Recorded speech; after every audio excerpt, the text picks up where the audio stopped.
Welcome to the past unveiled, a place where the past moves very slowly, where kings wrote letters that took months to arrive, and farmers counted the seasons, one gentle sunrise at a time.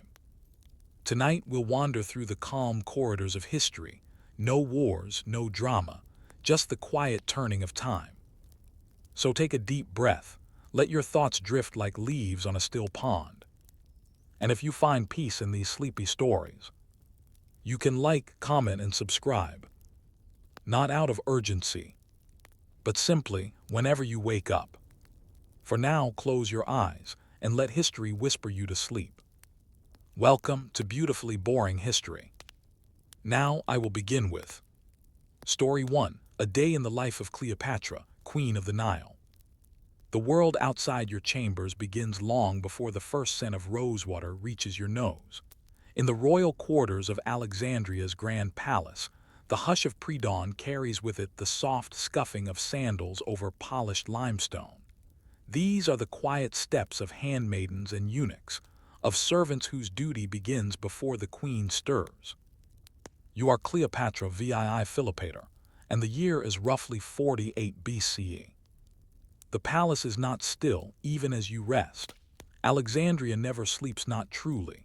A city born of Alexander's ambition, with a harbor so vast it cradles the known world ships, Alexandria's lifeblood is trade, scholarship, and politics. The rustle of papyri, the sloshing of amphorae, the laughter from distant taverns, even at this hour, the city breathes. Yet inside the palace, silence reigns. Before the day can begin, the morning must be shaped by others. The rituals of awakening. As the soft Mediterranean light seeps past the blue-dyed linen curtains, you remain still. The air is scented faintly with lotus mixed with frankincense. It is not a luxury, it is protocol. Even the smell of your chamber has political implications. Egyptian, yes, but not too Egyptian. Greek, but not so Greek that it insults your priesthood. You are Cleopatra, after all, the last pharaoh, the sovereign of a complicated dual identity. The day begins not with command, but with observation. Your chief lady-in-waiting enters, not alone. Her steps are announced by the shuffle of two slave girls and a eunuch steward. They do not speak. They open jars of ointment, spread linens, set out silver basins of Nile water cooled by night's breeze, collected hours ago. Your toilette takes nearly an hour, but this is not vanity, it is control. The rituals of the royal body are layered with symbolism. The white kohl rimmed along your lower lashes is both cosmetic and medicinal, meant to protect against the ever-present sandstorms and infections. The red ochre dabbed to your cheeks is made from ground hematite, softened with fat. Every item is prepared beforehand in the domestic wing, overseen by women you have personally vetted for loyalty. You will not speak until your hair is braided and coiled with gold thread, until the turquoise and lapis amulets are placed just so across your chest.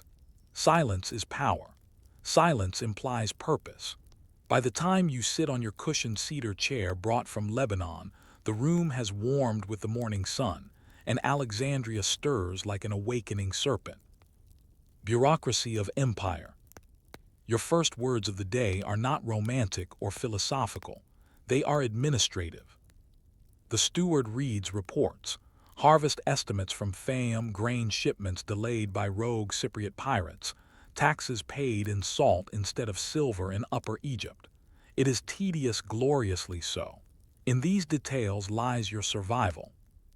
The kingdom you rule is in name Egyptian, but its administration is Greco-Macedonian. The temples whisper with ancient rites in Demotic script, but the treasury accounts are logged in Greek. Ptolemaic rule depends on a fragile balance, pleasing the Egyptian priesthood, aligning with the Hellenic elite, pacifying Rome. Each report reminds you how easily everything could collapse. You nod as you sip diluted wine flavored with pomegranate. You sign with a stylus dipped in red ink. You approve the construction of a grain silo near Thebes. You decline a petition for tax exemption from a wealthy priest in Memphis.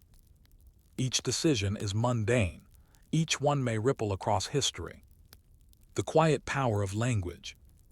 You are fluent in 9 languages. Egyptian is the newest and your favorite. You are the first in your dynasty to bother learning it. This morning, your tutor brings papyri written in hieroglyphs, blessings to the gods mostly. There is little challenge in reading them now, but it pleases the court to see you do so. Your knowledge is a quiet rebellion. Your Greek family never expected you to care about the language of the people.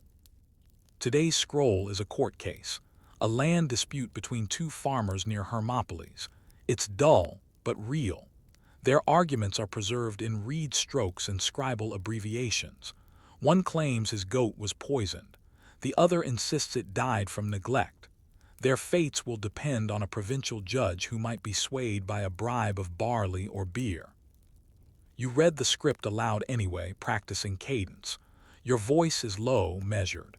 You do not rush. It is not about the words, it is about being seen as a ruler who listens, even when no one is watching. The mathematician in the shadows. By mid-morning, you receive an audience with an architect. He has no name history will remember. He has not built monuments, but he is important. He brings with him a plan for the water ducts under the Serapeum, the temple of Serapis.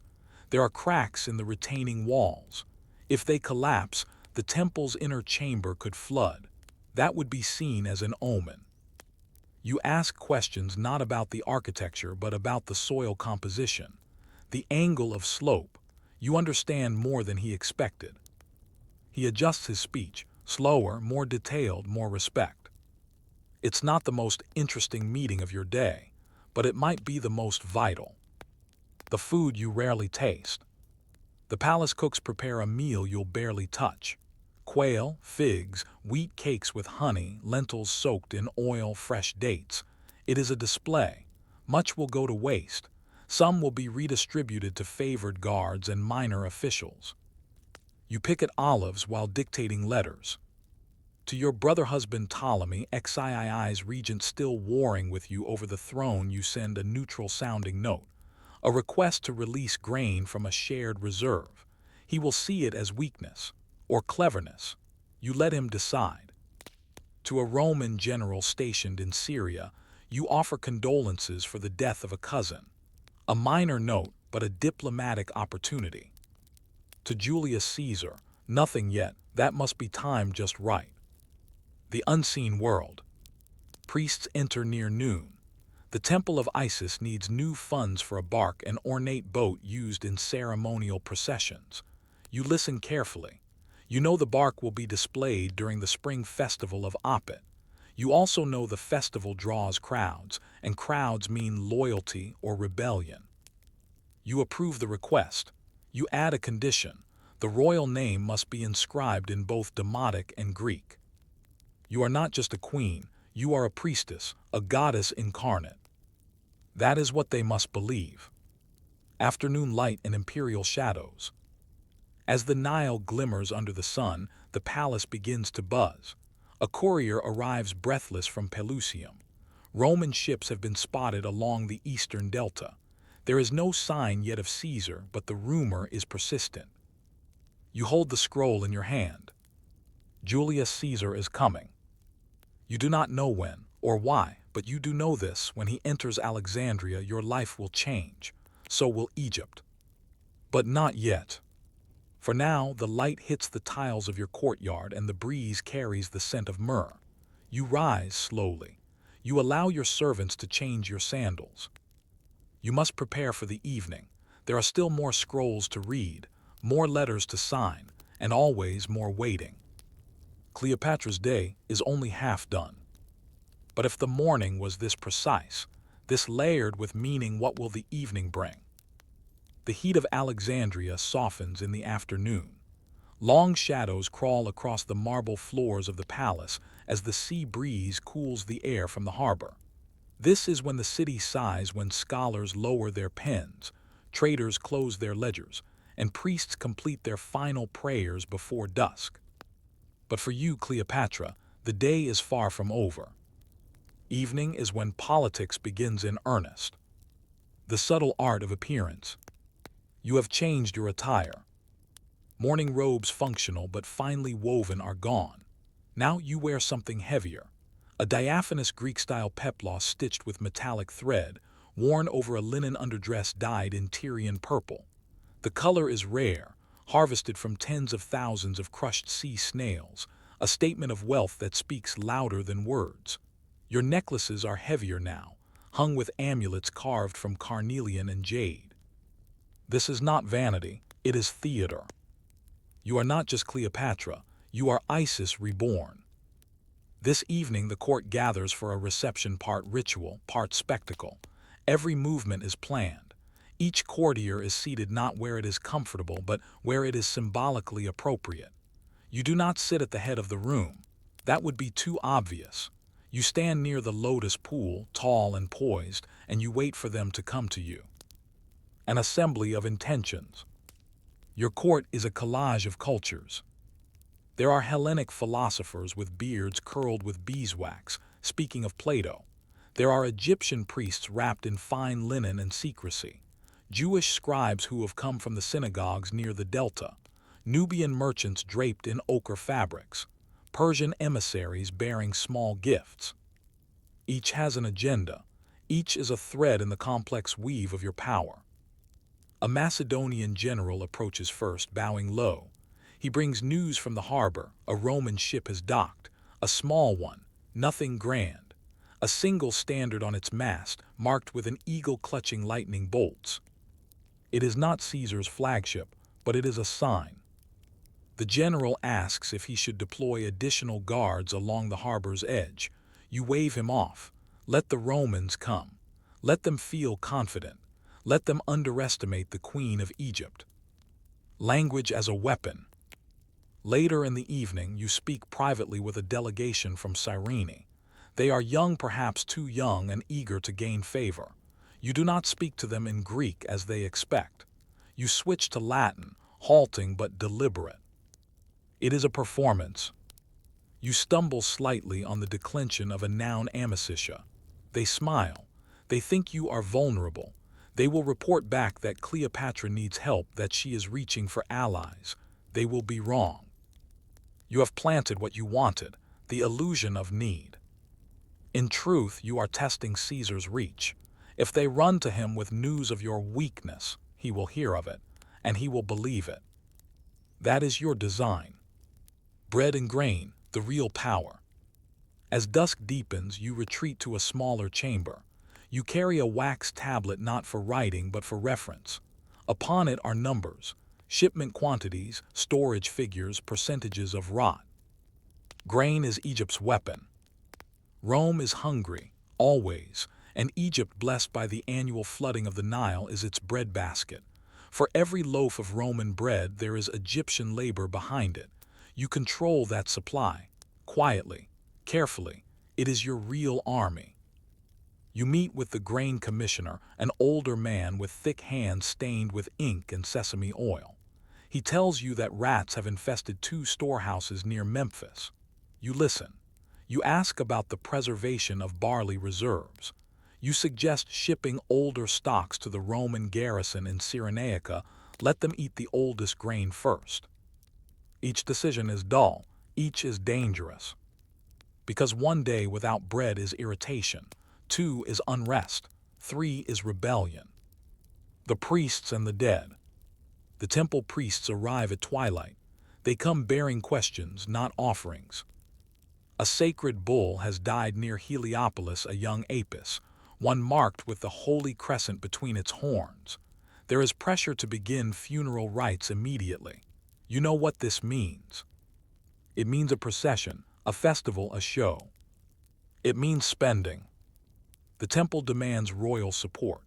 They want silver and incense. They want gold leaf sarcophagi. You say yes, but conditionally. The burial must be public, and it must coincide with the celebration of your father's ascension, day Ptolemy XII. The priests nod, not understanding the politics. But you understand it well. You are reminding Alexandria that you are divine by birth, not just by claim, that the gods still walk with your bloodline. Secrets beneath the library. As the night grows thick, You walk through the palace garden. Columns glow softly in torchlight. The stars begin to pierce the sky above. From a nearby terrace, you can see the lighthouse of Pharos blinking out its rhythm into the dark sea. And then you descend. Beneath the palace lies one of your favorite places, the royal annex of the Library of Alexandria. It is not the public library. That is across the city near the Serapeum. This is private, secretive, reserved for rulers and scholars trusted by the crown. A servant lights a lamp and leaves you alone. You read not for leisure, but for defense. Scrolls of Roman law, treatises on naval warfare, medical notes on poisons, astrological charts forecasting tides and eclipses, writings of Theophrastus on perfumes, writings of Hierophilos on anatomy. You are not a general, but you must understand war. You are not a doctor, but you must understand death. Knowledge is not pleasure, it is a blade. The ghost of Ptolemy. You pause before a stone engraving of your father. Ptolemy Xii Auletes was a flawed man, a weak king, but he had survived barely through bribery and appeasement. You had watched him be exiled, watched him crawl back to power with Roman gold, watched him sell parts of Egypt's soul to preserve his throne. He left you a kingdom tied in knots. You do not admire him, but you do not blame him either. Now his ghost hangs over every choice you make, his treaties, his debts, his mistakes. And yet he left you the throne, you, not your brother. That must mean something. Letters never sent. Back in your chambers, you dictate a letter you will never send. It is to your sister Arsinoe.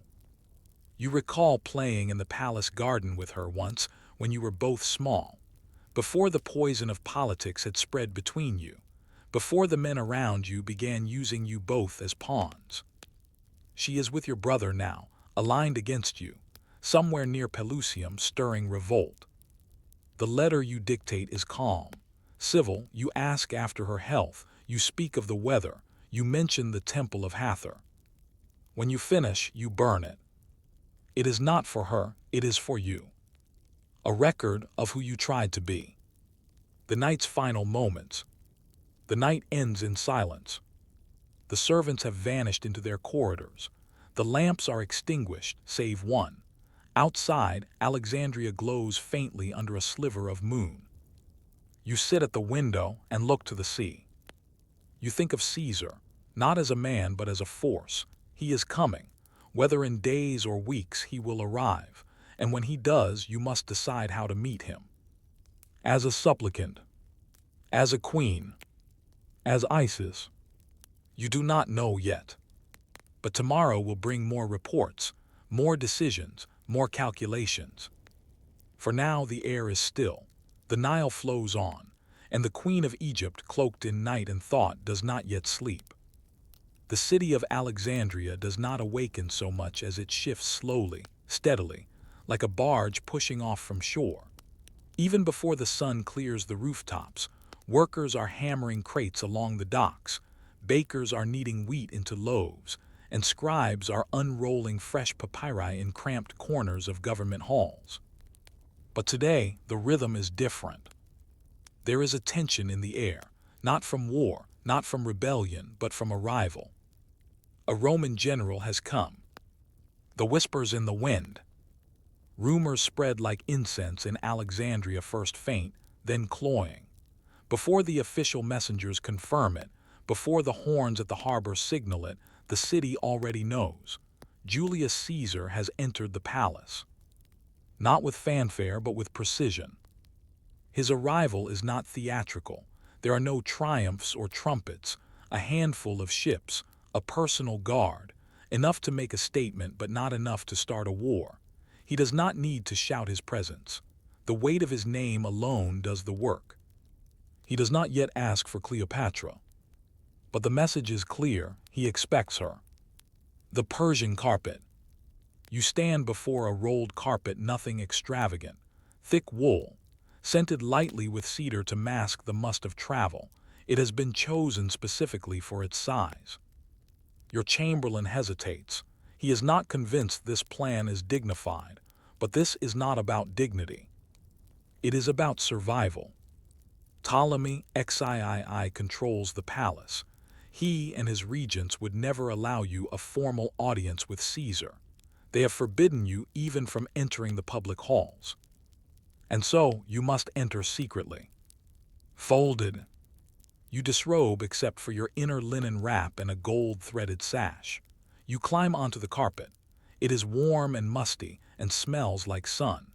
Two of your most trusted servants roll you gently, tightly, and lift you like cargo. There is no ceremony. There is only risk. The meeting. The guards at Caesar's chamber hesitate only briefly. They are not expecting a delivery, but the palace is chaos. An argument between Ptolemy and Caesar is echoing down the halls, and no one notices a servant entering with a rolled carpet. The room is dim. Caesar's voice is sharp, irritated, speaking Latin too fast for your guards to follow. And then you are unfurled. The carpet drops open with a dull thud. You tumble gently onto the cool floor. You rise immediately gracefully, as rehearsed, and straighten your wrap. For a moment there is silence. Then Caesar laughs. Not mockery, amusement, surprise. It is a laugh you will come to know. The balance shifts. He listens as you speak. You do not beg, you explain. Your brother has violated your father's will. You were meant to co-rule. You speak of scrolls, of temple rites, of legal precedent. You reference Roman customs where it suits you. And you switch languages. From Greek to Egyptian to Latin. Caesar is impressed. He masks it poorly. He offers you wine. He asks questions. He does not yet offer help, but you have shifted the gravity of the room. You have become a factor, not a footnote. The court erupts. By morning, the palace knows. Cleopatra has met with Caesar. Your brother is livid. His regents howl about deception and impropriety, but Caesar has declared neutrality for now. He has no interest in civil wars. He claims he is only here to observe and advise. But his presence is already judgment. He moves into the central wing of the palace. He establishes a neutral zone in the royal gardens, and you are permitted to stay. The balance of power has changed, not by battle but by presence. The waiting game. For days you walk the gardens. Caesar remains cautious. He dines with you, yes. He listens to your views, your strategies. He praises your intelligence, but he does not yet act. You study him. He is not young, but he is tireless. He reads reports faster than your scribes can copy them. He questions everyone. He sees through flattery but rewards useful information. He does not speak of Rome's Senate often, but when he does, it is with disdain. He is not sentimental, but he is curious about you. You use that curiosity like a chisel, tapping away at his resistance. Letters from the Nile. One evening a scroll arrives, written in Demotic. It is from a merchant woman near Memphis. She writes of floods, of bandits, of the temple's increasing taxes. She does not know it, but her words are invaluable. You show the letter to Caesar. He frowns. He asks who controls taxation in that province. You show him the signatures Ptolemy's regents. The abuse is clear. He does not say so, but he begins writing letters that night. Letters that change orders, letters that move legions. A siege begins. Soon everything quickens. Ptolemy's men block supplies to Caesar's compound. Rome responds by fortifying the harbor. Riots break out near the Agora. The great library is caught in a fire, whether accidental or deliberate no one knows. Some say it burned completely. Others insist it survived. You watch it all from the upper palace, detached but not uninvolved. Caesar now stays in your wing. His personal guard is tripled. You eat together. You discuss politics late into the night. He teaches you Roman idioms. You correct his Greek. There is laughter. But this is not love, not yet. This is alliance. The price of rule. You receive a gift from Caesar, a stylus carved with your name in Latin. You return the gesture with a scroll, a translation of Egyptian legal codes. He raises an eyebrow. He studies them. He asks questions about marriage laws. You answer carefully. He smiles. You are both rewriting the future, one line at a time. Arsinoe's return. And then the unexpected. Your sister Arsinoe escapes the palace. She flees to the Egyptian army outside Alexandria and is proclaimed queen by the rebels. She has learned well from you. She commands troops, she issues decrees, she names you a traitor. You read her proclamations with a strange sense of pride and grief. She is fighting for the same thing you are, a throne, a future, a legacy. But there is only room for one. The river decides. The siege continues for months. Battles erupt near the harbor. Roman ships sink under flaming pitch. Egyptian soldiers fight with desperate fury. The Nile runs darker. Then Caesar receives reinforcements. The balance tips. Ptolemy XIII tries to flee by boat. He drowns in the Nile, weighed down by his armor. His body is found near the reeds, bloated and cold. The war ends not with a final cry, but with a quiet retrieval. Ascension. You are crowned again this time, without question. You marry your younger brother Ptolemy XIV for appearances only. He is a child. You rule alone in truth, if not in name. The priests chant your titles in full. Daughter of Isis, Queen of Kings, ruler of Upper and Lower Egypt, mother of the two lands. Caesar remains in Alexandria for a time. The people celebrate, but the city is changed, scarred. So are you. The future and the distance. Caesar departs in spring. He leaves behind Roman advisors, a new order, and one other thing, something not immediately visible. You are pregnant. You say nothing, not yet. The child will be your answer to Rome, a fusion of East and West, of Alexandria and Empire. But for now, you sit by the water's edge. The lotus flowers are in bloom again. The Nile flows endlessly. You reflect on all that is past. You were folded in a carpet and offered to the future. And now you hold it in your hands. Reflection. In the end, Cleopatra's rise was not forged by battles or beauty alone. It was built on mundane scrolls, forgotten laws, secret languages, and strategic silences. It was built on the boring, invisible machinery of empire, of grain and taxes, of priesthoods and sewage, of law and ritual. It was built by a woman who learned to wait, to observe, and then to strike. And in the quiet hours of the night, when the torches burned low and the city slept, the Queen of Egypt shaped history with ink and breath. Story 2.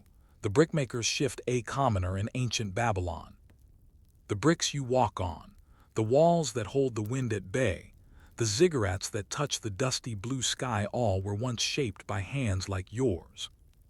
You are no king. You are no priest, nor soldier, nor merchant. You are a brickmaker in Babylon. The year is around 1750 BCE. Hammurabi rules from his sprawling palace, the code that bears his name etched in stone in temple courts. But you do not write laws, you only build what they stand on. And the day begins early. The river is life, an alarm clock. Before dawn, the sound of frogs croaking from the reed banks of the Euphrates stirs you. You share a clay-walled house with 5 others, your wife, 2 children, and your younger brother and his wife. The home is modest, 2 rooms, one for sleeping, the other for cooking and storage. The roof is flat, made of palm trunks and reeds plastered with mud. You sleep on mats, your skin still dusty from yesterday's labor. No cockerel calls here. Instead, it is the breeze across the Euphrates and the rustling of neighbors beginning to stir that announces the day. You rise before the sun, because the bricks must dry in the heat. First tasks before food. You do not eat first thing. Instead, you begin by checking yesterday's batch, several dozen bricks laid out to dry on reed mats behind your house. The air is still cool, the clay hardening slowly. You prod them gently. A few are cracked, too much straw, perhaps not enough mixing. These will be broken and recycled later. You sweep sand from the work area. Not because you mind the dust, it's always there, but because you must make room for today's load. Your tools are simple: a wooden mold, a flat-edged paddle, a reed basket for straw, and your hands. You do not own these, they belong to the workshop, but they've been in your care for years. Breakfast, such as it is. Your wife hands you a flat cake of barley, dense and cold from the previous day. There is no time for hot stew or boiled dates, not before work begins. You chew it as you walk, along with a few sips of sour beer, the kind left to ferment slightly too long. It is filling, if not satisfying. The streets of Babylon are already stirring. Women sweep thresholds. Children chase one another barefoot, their shouts echoing off clay walls. In the distance, beyond the inner walls, the massive stepped ziggurat of Marduk towers into the dawn sky like a tiered mountain. You have never climbed it, nor entered the temple complex beside it. That world is for priests. You are a laborer. But still, your bricks line its base. The workshop compound. You pass through one of the inner gates of the city, the gate of Shamus, and head toward the southern district, where the brickmaker's compound lies between the potters, kilns, and the canal. The workshop smells of clay and smoke. Already others are here. Men and boys, some no older than your own son, gather around the mixing pits. A foreman stands with a clay tablet in hand, marking attendance with a stylus. Your name is not written, it is scratched. You are not a slave, but you are not free either. Your labor is bound to the temple, owed as part of your household's obligations. You cannot choose another trade. You cannot leave Babylon, but you are fed and paid in rations mostly. The work itself, a slow rhythm. The process never changes. You begin by soaking dry clay in large pits, mixing it with straw and water. You and 2 others wade in barefoot, stomping like grape pressers. The straw binds the clay, keeps the bricks from cracking when dried. Your feet are used to it, coarse, calloused, shaped by the earth itself. Once the mix is ready, you scoop it into the wooden mold, rectangular, sized for stacking with minimal waste. You slam the mold onto a flat patch of earth, press the mixture down, smooth the top with a wetted paddle, then lift the mold free. 1 brick. You will do this perhaps 200 times today. The heat begins to bite. As the sun climbs, the compound becomes a cauldron. Sweat rolls off your skin in thick lines. Your shoulders ache. Clay dries on your arms like a second skin, tightening with each hour. A boy from the temple arrives, bearing a bucket of water and a tablet from the scribes. He reads it aloud for the foreman, a request for another shipment of 3,000 bricks for repairs on the palace wall near the Ishtar gate. More work, more bricks, more hours. You glance at your hands, cracked and red beneath the layers of dust. You do not speak. You return to the mold. The midday break. At noon, the work halts, not for rest but for necessity. The heat has become unbearable. The foreman orders a pause. Everyone gathers beneath a thin canopy of woven reeds. You chew dried figs and barley again. A jar of beer is passed around, thick, cloudy, filled with grain residue. You drink deeply. No one speaks much. Conversations are brief, practical. One man lost his brother to a wall collapse last week. Another complains of a temple official demanding more output without more rations. You nod along. There is no solution. Only the sun and the clay and the expectation that you will meet your quota. The afternoon cycle. By mid-afternoon, the shadows stretch longer. The pace slows. The molds become harder to lift. Your back protests with each bend. Still, you continue.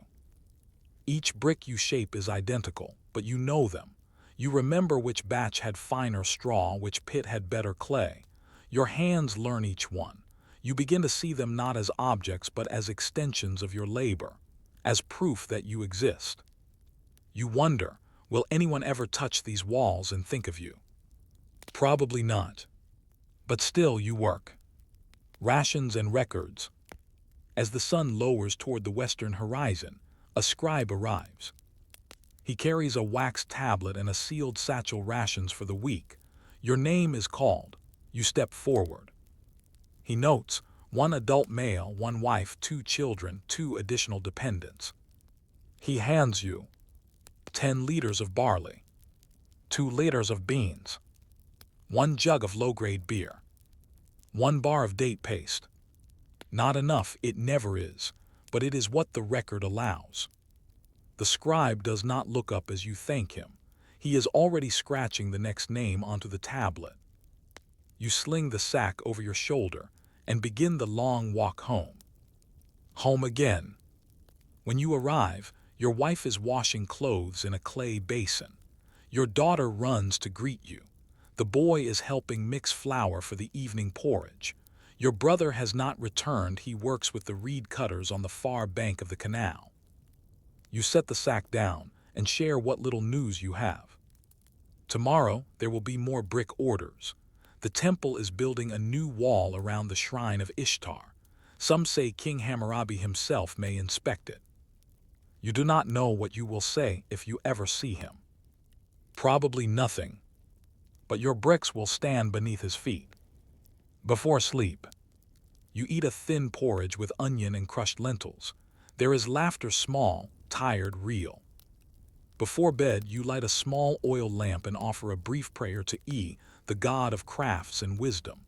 You do not ask for wealth or for ease. You ask for steady hands, for a back that holds another day. Then you lie on the mat, your body humming with pain. Outside, the city of Babylon shimmers in the moonlight. Somewhere far above, on the palace terrace, scribes are inscribing laws in stone, but those laws will crumble in time. Your bricks, though, they may remain. Long after your name is lost. Long after Babylon itself is dust. There is a moment, just after the first meal of the day, when the heat becomes unbearable. The rising sun has turned the brick compound into a shimmering basin of dust and sweat. The smell of wet clay, scorched straw, and human bodies lingers in the air like a second skin. You, the brickmaker, do not pause for long. There are still bricks to shape, and the wall of the Ishtar shrine waits. The temple contract. Your foreman received a new order from the temple this morning, 2,000 bricks within 6 days. It is a small wall surrounding the open courtyard behind the shrine of Ishtar. Not decorative, not ceremonial, just a barrier to keep livestock out and priests in. But it is a temple job. That means better rations if the quota is met. It also means more scrutiny. The temple scribes inspect everything. Every brick must be uniform. No cracks, no soft edges, no rush jobs. They do not care if your fingers bleed or your back aches. They care that the wall stands straight. The mixing pits. By midday, the clay pit is more like soup than soil. The sun bakes the surface into a thin crust, but underneath it is warm, sticky, and alive with flies. You step in again, pushing with your heels and arching your back to work the straw into the mix. Beside you, an apprentice sings a tune, something about a lion chasing a goat, perhaps. His voice is cracked from the dust. The rhythm of work becomes your heartbeat. Scoop, mold, flatten, slide, repeat. It is dull, yes, but reliable. And in Babylon, reliability is wealth. Of walls and writing. Later that day, a temple scribe visits. He walks through the compound with a wooden tablet and 2 guards, inspecting stacks of bricks like a nobleman inspecting a flock. He wears layered linen robes and an amulet of Ishtar hanging at his chest. He speaks to your foreman in clipped Akkadian. You understand some of it enough to know he's displeased. The bricks are too light. There is not enough clay content, too much straw. You tense. This is a bad sign. The foreman calls you over, along with 3 others. Remake this batch, he says, pointing to nearly 100 bricks. Start over. You bite your tongue. You want to protest. But you know what happened last time a worker spoke back a month of reduced rations. That man's child fell sick 2 weeks in. You nod, you say nothing. The bricks are broken and dumped back into the pit. Temple proximity, a strange honor. Working near a temple is, to some, an honor. To you it is pressure. The shrine of Ishtar stands less than a quarter day's walk from the compound. Its entrance is flanked by limestone lions. Priests with oiled beards and ringed fingers come and go. Incense smokes from tall bronze stands. But you are not allowed inside. You are allowed near. And that nearness makes you visible, vulnerable. If you misstep, the priests may find your workshop. If a brick collapses in the wall after construction, the foreman may be replaced. If too many defects appear, your rations may be withheld. The gods do not punish you. People do. A moment of cooling. By mid-afternoon, the Euphrates wind brings a momentary breeze. You and another laborer carry a load of bricks to the edge of the temple yard. There, the wall has begun only 3 layers high, but rising. You stop to drink from a communal jug, passed from hand to hand. The water is warm and tastes faintly of the clay jug, but it is enough. You allow yourself a few seconds to stretch. Your back pops audibly. Your hands are stained reddish-brown. A priest passes, eyes flicking toward your bare chest, your bent posture. He says nothing. He doesn't have to. You return to work. The tedium of repetition.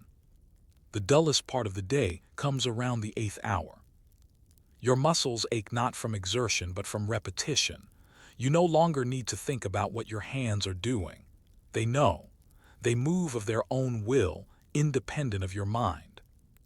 You begin thinking of other things. Will the barley be enough for next week's rations? Has the beer spoiled again in the southern jar? Did your wife remember to set the fish nets before dawn?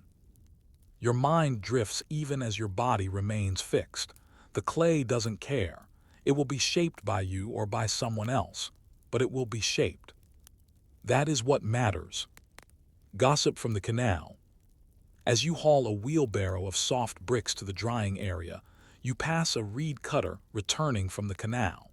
He recognizes you. He worked with your brother last week. Heard your brother nearly got whipped, he says with a smirk. You raise an eyebrow. Dropped a bundle of reeds on a temple servant's mule. Took them an hour to untangle the cart. You sigh, typical. Your brother is strong but not careful. If he draws too much attention, the entire family could suffer. The scribes don't fine individuals. They fine households. You make a mental note to speak to him tonight.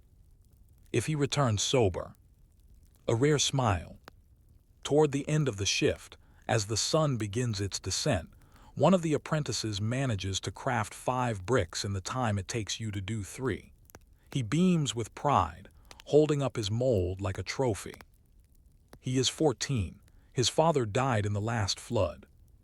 You do not scold him. You smile faintly.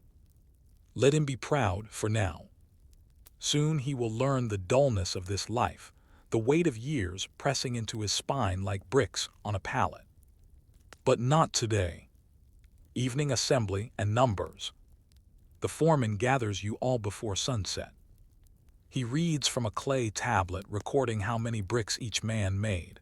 Your total, 181, fewer than usual because of the remade batch, still acceptable. The best maker today, 207 bricks, a young man with long arms and calloused feet. Your name is scratched into the ledger for the week. Next to it a small mark, a temple assignment continues. That means another week of pressure, another week of high expectations, another week of careful work. But also an extra liter of barley, and perhaps a sliver of dried fish. Home again, tired. You walk home slower than usual. Your wife greets you with a nod. Your children are already asleep. A stew of lentils and leeks bubbles on the fire, thin but warm.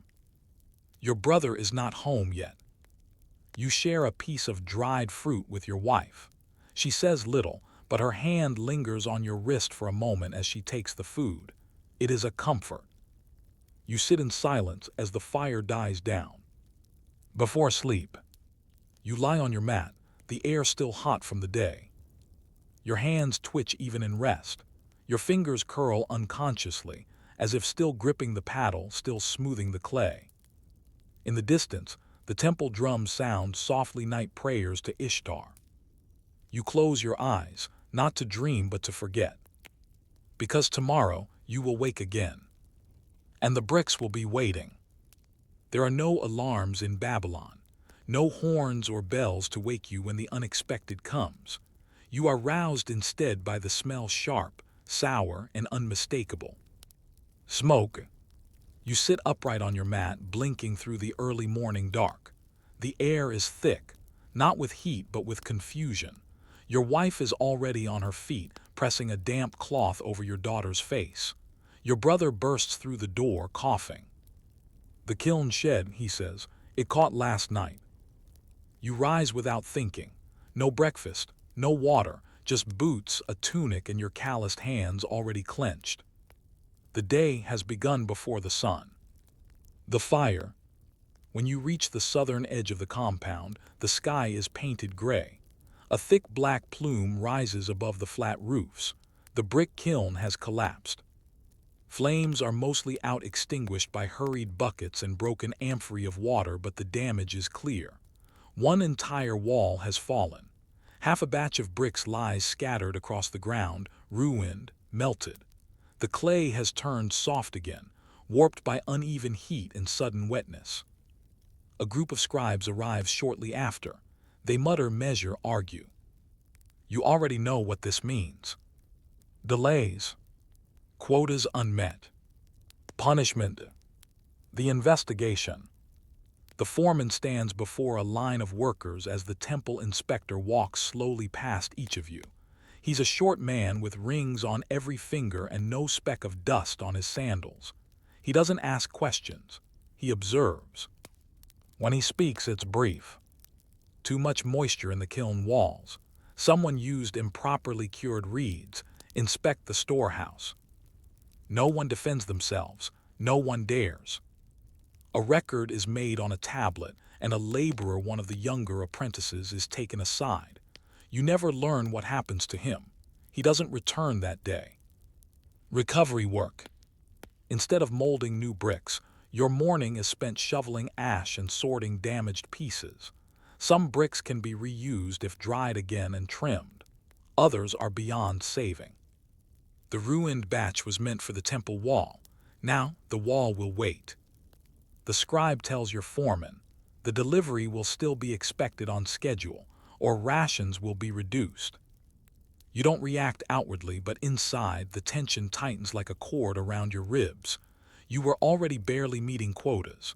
Now you will work longer, sleep less. You wonder if anyone outside this compound knows the pressure behind each finished wall. The ziggurat in the distance. At midday, you climb a small rise behind the workshop to eat your ration, a barley cake with oil, and a few wilted onions. From here you can see it clearly, the great ziggurat of Babylon. Its terraces rise like stairways to the sky, dusted gold in the sun. Priests ascend its steps with incense and animal offerings. Nobles visit for blessings. Foreign visitors marvel at its scale. But to you, the ziggurat is something else. It is a monument to labor. Thousands of hands made those bricks. Feet like yours carried them. Backs like yours bent under the weight. Most of those workers are long dead, their names forgotten. But their bricks remain. It's strange comfort. Rain on the horizon. As afternoon fades, the sky darkens. Rain is rare in Babylon, but not unheard of. When it does come, it brings more than water. The Euphrates swells. The clay pits flood. Unbaked bricks soften and collapse. Entire weeks of labor can vanish overnight. You rush to cover your drying area with woven mats. The clay is too fresh to move indoors. Other workers do the same. It becomes a frantic dance. Bricks are shuffled under awnings. Mats are rolled and nailed into place with wooden stakes. And then rain. Light at first, then heavy, a pounding drumbeat on clay rooftops and temple stones. You crouch beneath the drying canopy, soaked to the knees, heart racing. The bricks are mostly protected. This time, Babylon in flood. The following morning the rain has stopped, but the flood has begun. Canals overflow, streets turn to slurry. The riverbank is impassable in parts. Vendors drag their carts onto stone platforms. You see a child slip into a ditch, only to be pulled out by a woman holding a basket above her head.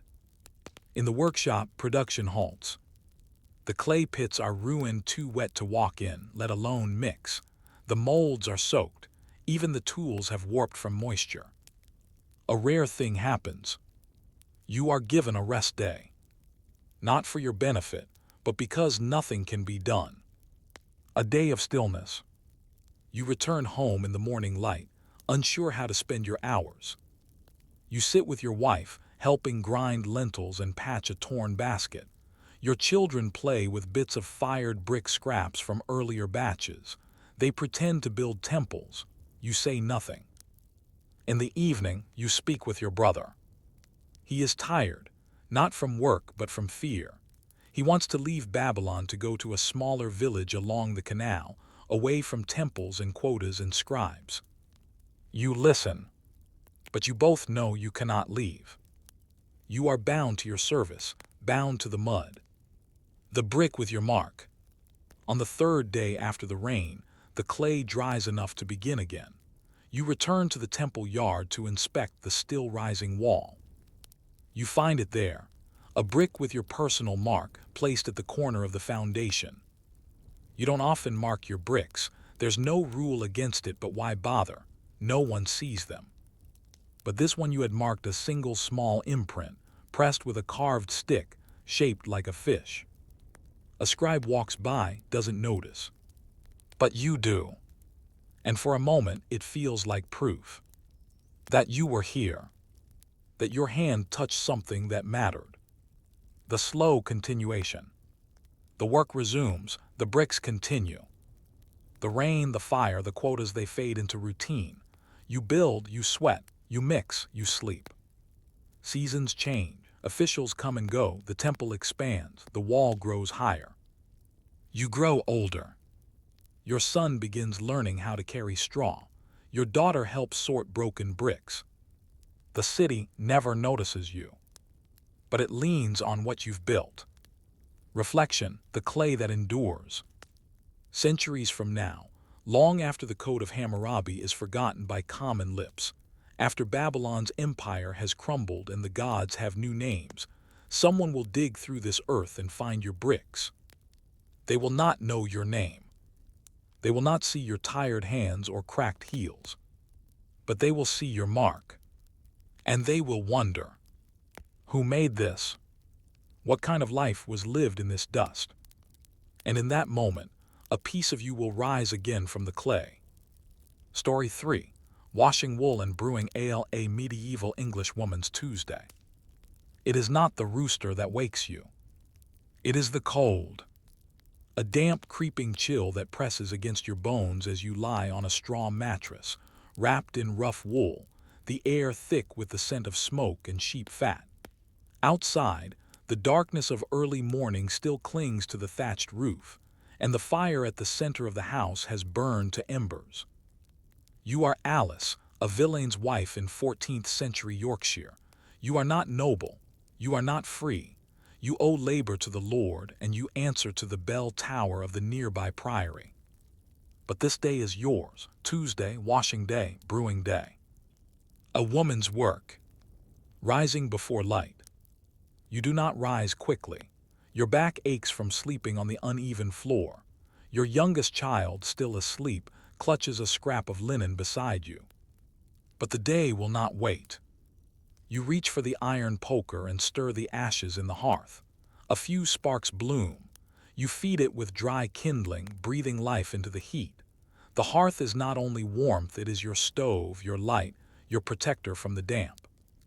Before long, the fire cracks softly, casting light on your wooden stool and the iron pot hung above it. Bread and bare feet. You begin the day with bread left over from yesterday, coarse and dark, made from barley and rye. There is no butter. The cow's milk will be churned later this week. Your husband has already left for the Lord's fields. He must dig drainage ditches for barley planting. Your eldest boy trails behind him, tools slung over his shoulder. You eat quietly, then begin preparing for the wash. Outside, the frost has not yet melted.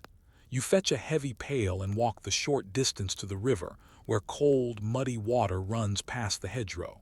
Your breath rises in mist. A neighbor, Marjorie, nods a tired greeting. She is carrying a child on her hip, a bundle of linen in the other hand. Neither of you speak much. The river is loud enough. The washing. Back home, you set the cauldron over the fire and fill it with water and soapwort, a pungent herb used to clean the grease from wool and linen. You add lye ash from the hearth, which will lift stains from cloth. Washing is not the tossing of linen into tubs and cheerful scrubbing. It is labor. You plunge a tunic into the boiling mix, careful not to burn your hands. You scrub with a flat stick and a handful of sand. You wring, you rinse, you repeat. Steam fills the room, fogging the small glassless window, dripping from the beams above. The linen is not white, nothing is, but it will be clean. Clean enough for the priest to nod approvingly when your family sits at Mass. Brewing ale, a woman's craft. While the last batch of washing stews in the pot, you turn to the other great task of the day, brewing. Beer is for men, ale is for everyone. It is your duty to keep the household in ale, not for pleasure but for safety. Water is dangerous, filled with illness. Ale, mildly alcoholic and boiled, is safer. Children drink it. Laborers rely on it. It is nourishment as much as drink. You begin with malt grain soaked and dried earlier in the week, turned and roasted in the stone outbuilding. You grind it into coarse mash with a wooden pestle, then pour it into the copper ale pot. You boil it slowly, stirring with a long stick. It smells of wet grain and smoke. No hops. Those are foreign, barely known in this part of England. You will flavor it with herbs, nettle, rosemary, or yarrow if you have any left. You add yeast saved from the last batch. It bubbles slightly. Tomorrow it will be ready, but only for a day or two. It does not keep long. The alewife's dilemma. You consider marking the door with a broom, a signal that you have ale for sale. You hesitate. The manor reeve has warned against unlicensed brewing, but you need the extra pennies. Your daughter needs shoes. The roof needs patching before Michaelmas. If the ale is strong enough, the neighbors will pay. If it is weak, they will gossip. You decide to wait, taste it first, let it tell you if it's worth the risk. A visit from the steward's wife. As you hang wet linen on the wooden frame by the fire, a knock sounds at the door. It is Edith, the steward's wife. Her boots are muddy but fine. She steps in without asking. She sniffs the air. Washing day, I see, she says, brushing ash from her cloak. And brewing too, you've been busy. You nod, wiping your hands. Ale for the household. She eyes the pot. Perhaps I'll return tomorrow for a taste. It is not a request, it is a warning. She expects to be pleased. She expects it for free. You smile politely. She leaves. The children return. By afternoon, your children trickle in. The younger ones help gather wood from the edge of the field. Your daughter, no more than 10, folds the dried linen, her hands red from cold. You give them small cakes made from flour and drippings, then set them to their tasks. The fire needs tending. The goat must be fed. The chickens need coaxing into their pen. prayers and quiet. As evening nears, you pause for a moment. Outside, the church bell rings vespers. You cross yourself, whisper a short prayer. You do not attend service tonight. Your clothes are not fit for it and your hands smell of lye, but the prayers still count. Inside, the room glows with firelight. Your washing is nearly done. The ale rests. Tomorrow you will know if it's strong or sour. The days end. Your husband returns with sore arms and wet feet. He says little, but takes the bowl of warm broth you offer and eats it slowly, staring into the fire. Later, you sit on your stool, sewing a patch into your son's tunic, the last light of the day flickering over your shoulder. You feel tired, not the tiredness of battle or journey or plague, just the exhaustion of repetition. And yet, this is what holds your world together. Clean linen, drinkable ale, children with dry feet. It is not remembered in books, it is not sung in songs, but it is life. And tomorrow it begins again. You wake to the sound of dripping water. Not rain, just the thaw of frost from the thatch, landing on the stone threshold with rhythmic taps, a sign that the cold is receding at least for today. The house smells faintly of boiled grain and smoke. The ale has sat overnight in the cask, fermenting gently under a wool cloth. The linen from yesterday's wash is folded on the bench near the hearth, stiff from drying near the fire. You rise slowly, your arms still sore from lifting water pails and stirring heavy brew.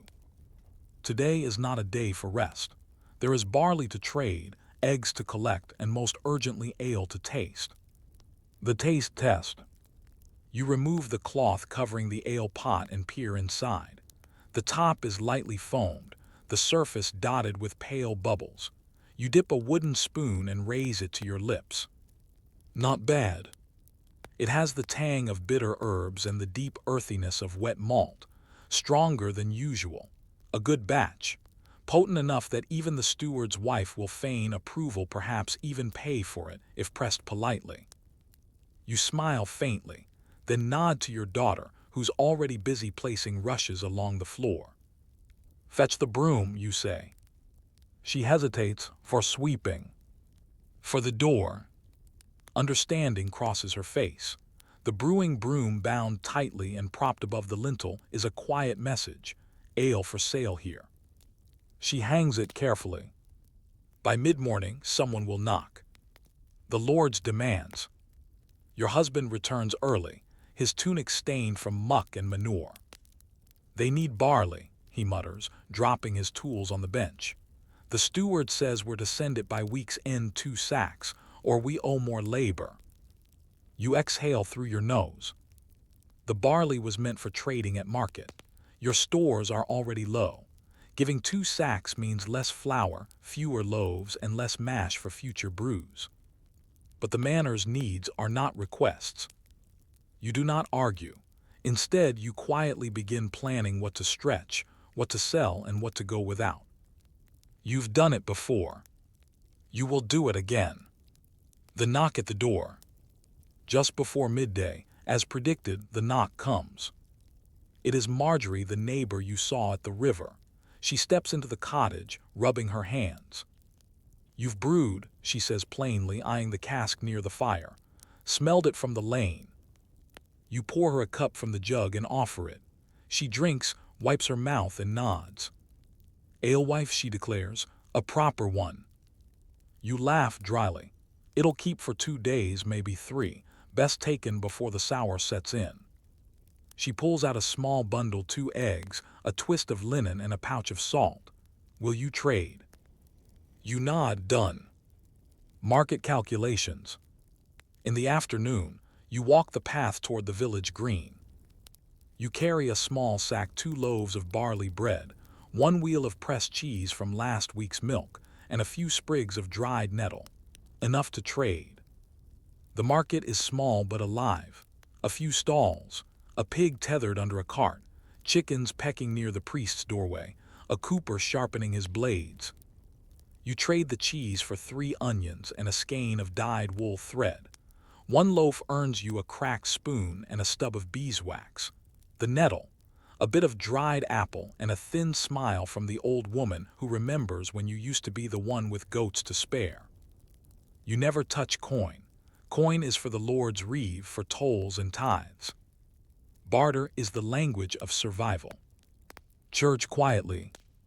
On your way home, you step into the parish church. Not for service, just to sit. The stone floor is cold. The air is heavy with old incense and damp stone. The candles are few. You say no words, but you think them. You thank the saints for yesterday's clear weather. You ask for next month's lambs to come safely. You pray the steward's wife forgets her threat. And you ask not for wealth but for enough. Just enough. Brewing troubles. When you return, your daughter is in tears. A neighbor's boy had come to taste the ale, drank too much, vomited on the rushes and knocked over a stool. He said it was bitter, she sobs, said I ruined it. You sigh and crouch beside her. You didn't ruin anything, you say gently. He just doesn't know how to drink. You hand her the leftover apple slice. Her small smile returns. But inside you worry. A reputation can sour faster than ale. One whisper from a steward's man and you could be fined, or worse, banned from brewing altogether. Still, there's no turning back now. Evening tasks. Your son returns from the woods with a bundle of twigs. Your husband mends the fence outside the goat pen. The goat bleats once, unimpressed. You take the remaining ale from the cask and pour it into 3 jugs, covering each with cloth and tying it tight with flax string. 2 will be kept. 1 will be brought to Marjorie in thanks. You sweep the floor, stoke the fire, and heat a small pot of porridge for supper. Outside, the bell tolls for Compline. The day ends as all do, with weary limbs, soot-marked hands, and the smell of ash in your hair. A quiet reflection. Before bed, you sit by the fire, the flickering light softening the hard lines of your face. You wonder, will your daughter remember this life?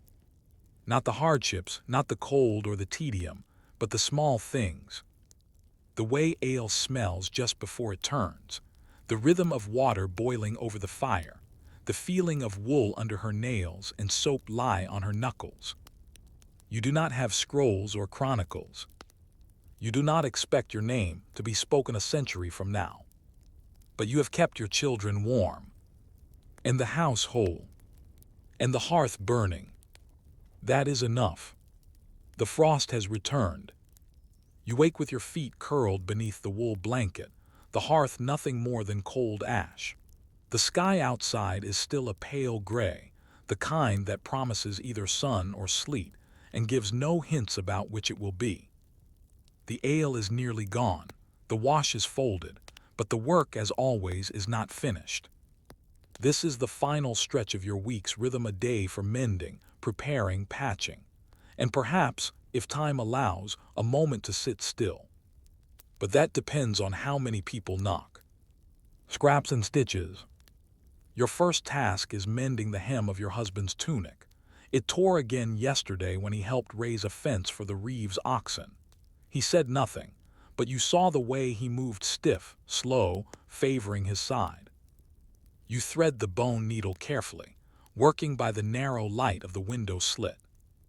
The tunic is rough-spun wool, dyed the color of dried mud. Not elegant, but warm. You stitch with linen thread salvaged from a ruined undergown. Every piece of fabric in your home has lived many lives. Waste is not an option.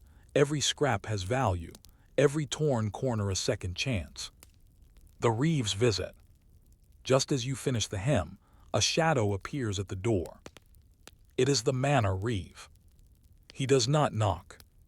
He simply enters, wiping his boots and glancing around your small cottage with a familiar disinterest. Barley deliveries due, he says. The steward wants it before Sunday, else we dock the account. You nod, rising to fetch the first sack.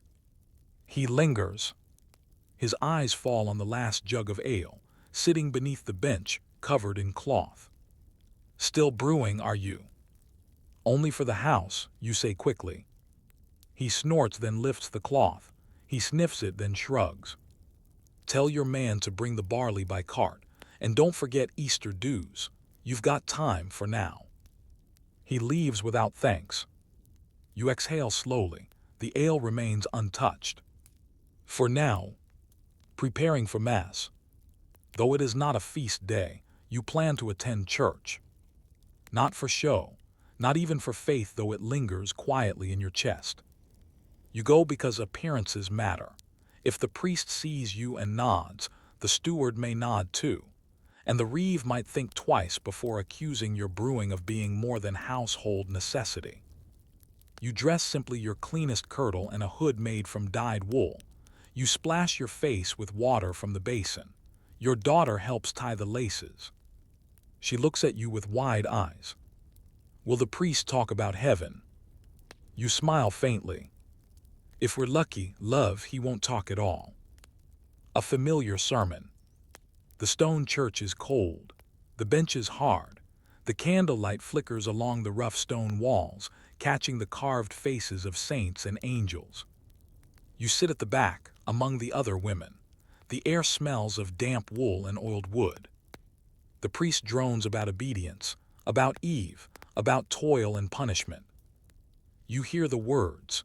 You've heard them all your life, but you think instead about the goat's limp, about the firewood pile, about how many days are left before the meat runs out.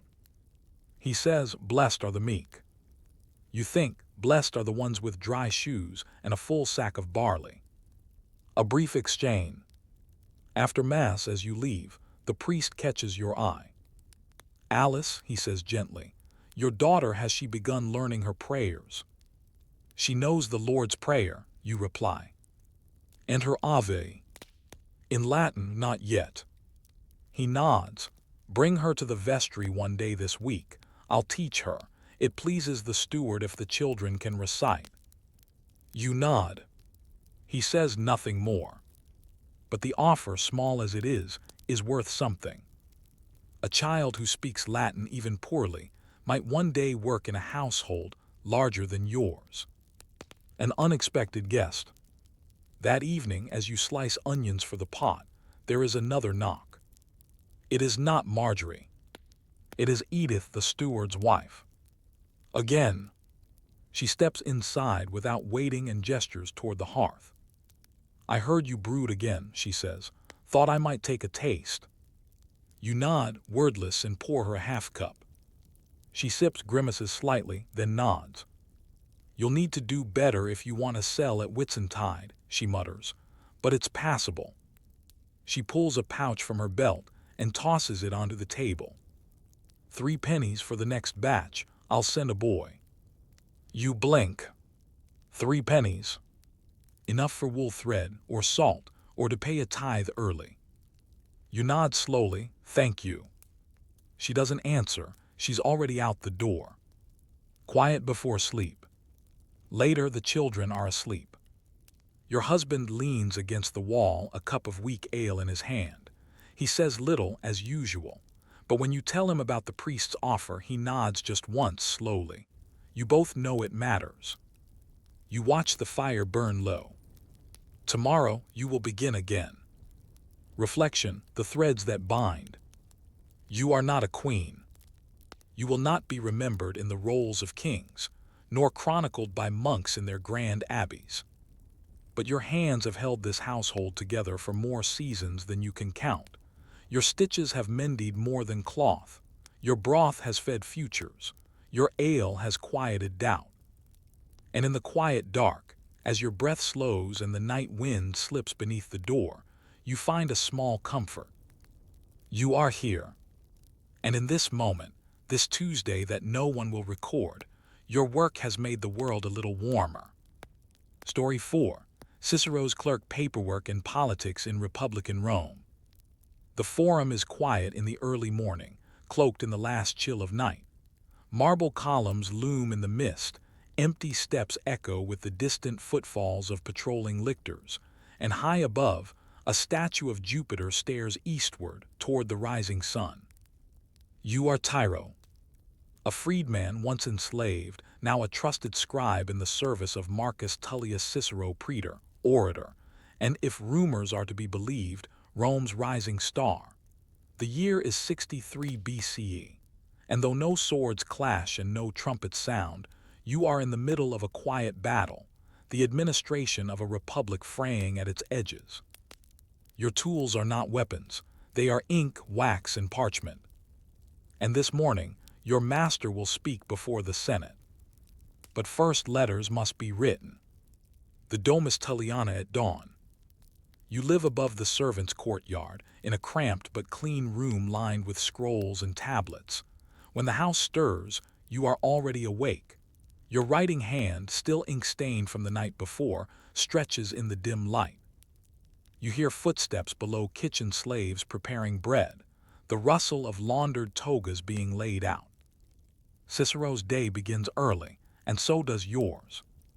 Before the sun is fully risen, you descend the narrow stairs and enter the tablinum, the heart of the house, part office, part reception hall. The marble floor is cold beneath your sandals. On the desk are sealed tablets awaiting review, wax tablets marked with shorthand notes, and a half-finished letter to Titus Pomponius Atticus. You pick up a stylus. The weight of a word. Cicero insists on precision. He speaks as if his life depends on it because often it does. In a republic where politics is war by another name, one wrong phrase can mean disgrace, or worse. You reread the letter to Atticus. It is not merely friendly, it is strategic. Atticus, though living in Athens, commands wealth and influence. Cicero wants his support not just financial but vocal. You revise a sentence. We face turbulent winds in the Senate, and your compass would guide us well.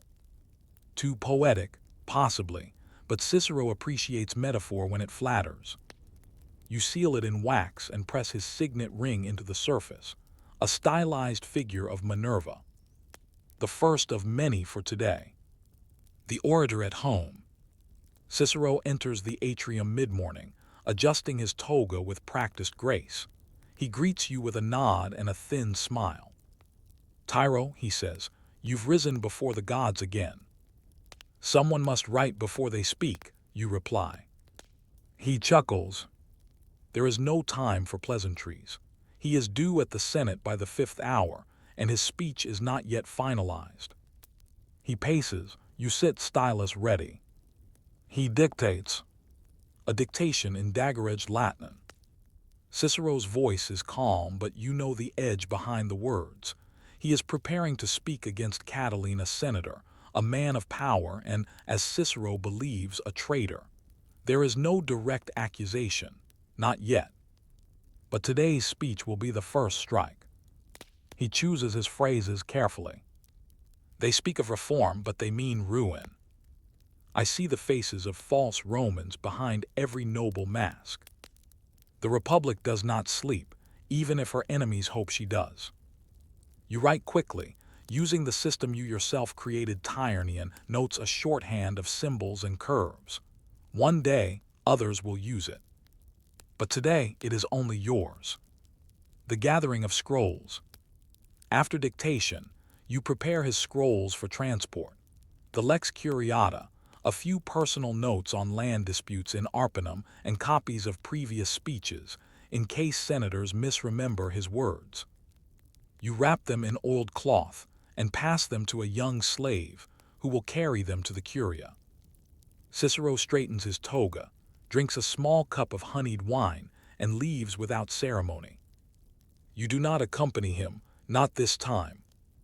Your task is elsewhere, preserving, duplicating, and recording what is said. Because words once spoken vanish, unless someone writes them down. An archive of politics. Your personal workspace is tucked behind the atrium, just large enough for 2 stools, and a set of cubbyholes holding scrolls, wax tablets, and ink pots. There you begin copying the final draft of Cicero's speech onto vellum. The work is tedious but sacred. You sharpen your reed pen, dip it slowly, and shape each letter with care. Cicero writes to persuade, you write to preserve. You think of others who may read this one day: students in rhetor's schools, legal advocates looking for inspiration, future enemies combing for contradictions. Your pen must tell no lies, but it must serve your master. Such is the burden of being a scribe in the Republic. The client parade. By midday, the clients arrive. They come in quiet groups: small farmers, merchants, artisans, each seeking favor. Some want introductions to senators. Others hope for Cicero's help in court. You greet them, record their names, and log their requests onto wax tablets. Each is logged by date, name, and the nature of the request. A widow wants a letter of recommendation. A potter seeks relief from grain taxes. A young man wishes to study law and hopes Cicero will sponsor him. You write it all down, knowing that most requests will be denied, but the record matters. In Rome, memory is currency, and a good scribe never forgets. A moment of quiet. As the sun begins to dip, you take a short break. You sit by the impluvium, the shallow pool at the center of the atrium, and listen to the water trickle from the bronze spout. In this quiet moment, you allow yourself a rare indulgence: reflection. You were born a slave. Now you draft correspondence for one of Rome's most powerful men. You shape the words that sway votes, that draw crowds in the forum, that build reputations. You do not carry a sword, you carry ink. And in this city, that may be more dangerous. The return of the orator. Cicero returns at dusk, flushed from the Senate but smiling. They listened, he says. They always listen. You hand him a cup of watered wine and wait. He leans in, his voice low. Catiline twitched when I named no names. You smile. You know the look in Cicero's eyes. He is a man who reads rooms like scrolls. He knows when to pause, when to provoke. Tomorrow, you will draft replies to the senators who supported him and prepare defenses for those who didn't. But for tonight, he is pleased. You log the date, summarize the speech in shorthand, and copy it onto vellum. Reflection: the forgotten hand. History will remember Marcus Tullius Cicero. His words will survive in libraries, his speeches quoted by statesmen, his arguments studied for millennia. But someone had to write them down. Someone had to sit by the lamp, copying words by candlelight, ensuring each phrase was preserved. That someone is you. And though your name will not echo in marble halls, your hands shape the voice of the Republic. And that perhaps is enough. The morning after Cicero's first speech against Catiline, Rome buzzes not with the clamor of celebration, but with something far more dangerous: attention. The elite whisper. The forum churns with rumors. The plebeians ask too many questions. And in Cicero's domus, where scrolls never stop arriving and wax tablets pile like battlefield reports, you are already 3 letters behind before the day has begun. Letters from the edge. 3 messages await you as you sit at your desk. One from a minor senator expressing subtle praise. The speech was illuminating, timely as always. One from a merchant in Brundisium, requesting clarification about a property dispute. My neighbor claims the new magistrate will side with him, now that the winds have changed. One unsigned note, sealed poorly, with a smear of ink where a name once was. Careful whom your master names in public, the forum remembers, so do we. You do not show this last one to Cicero. Not yet.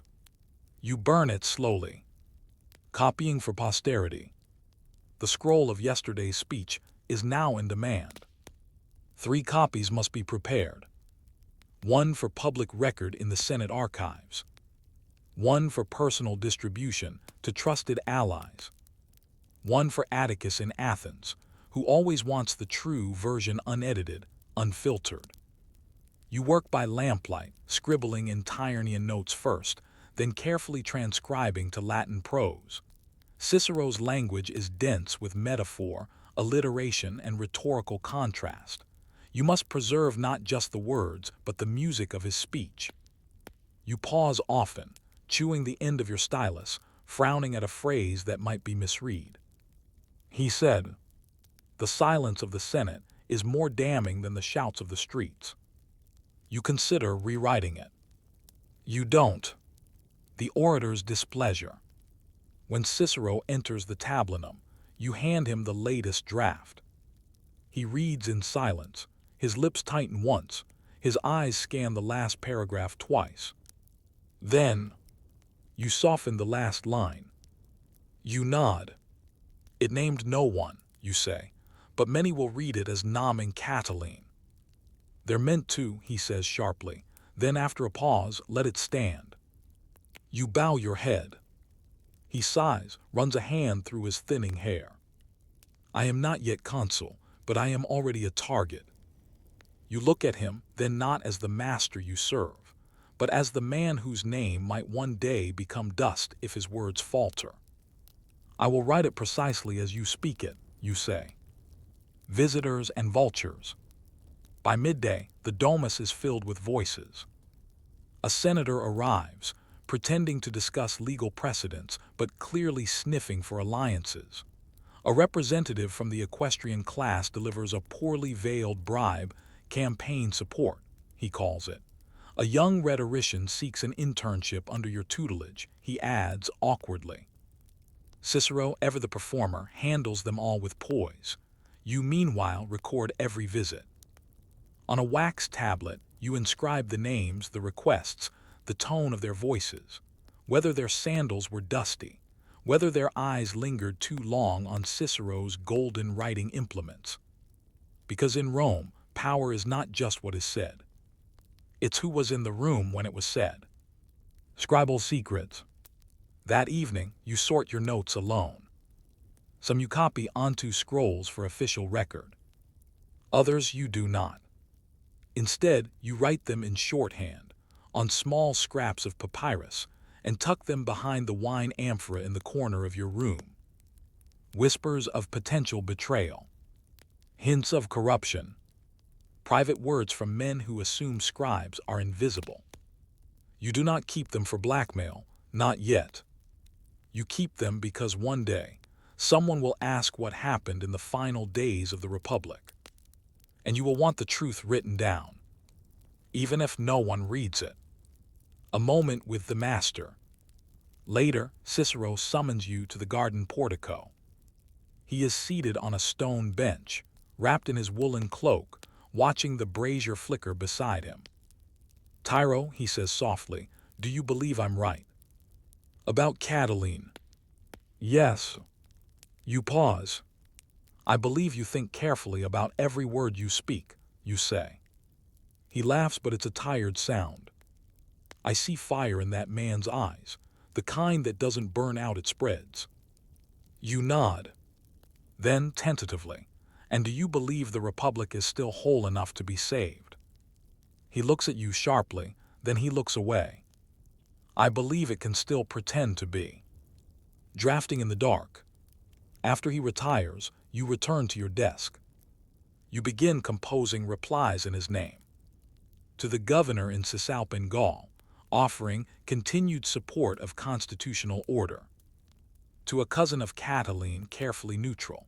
Rome is built on dissent, but unity remains our shared goal.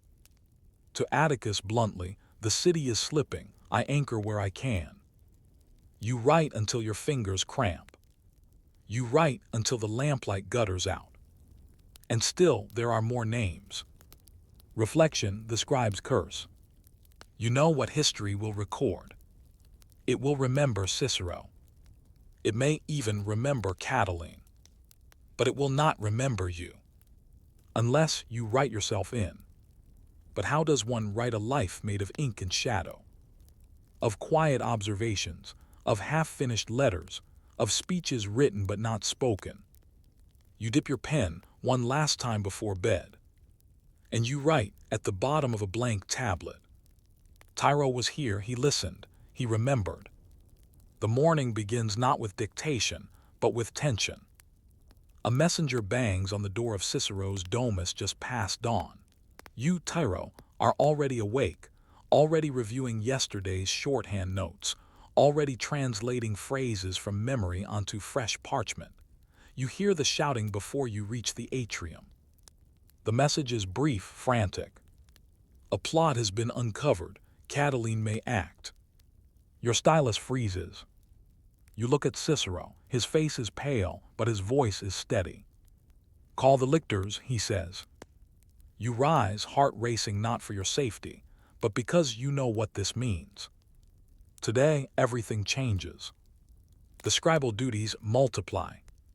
As the domus explodes into activity guards called, togas prepared, allies summoned, you retreat to your work table.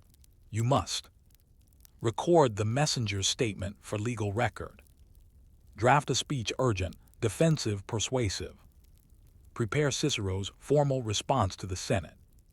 Copy letters to the urban praetor, the pontifex, and the governor of Sicily. Each task must be done quickly and perfectly. Cicero paces the room, dictating in bursts. His voice sharpens with each phrase. The Republic is not merely threatened, it is wounded. This man walks among us with a dagger, wrapped in a senator's cloak. Let no Roman citizen say that silence was our response. You write in shorthand, translating in real time as he speaks, feeling the urgency behind every word. The ink smears once your hand trembles, but you press on. Because you must. The Senate Assembly. By mid-morning, the domus empties.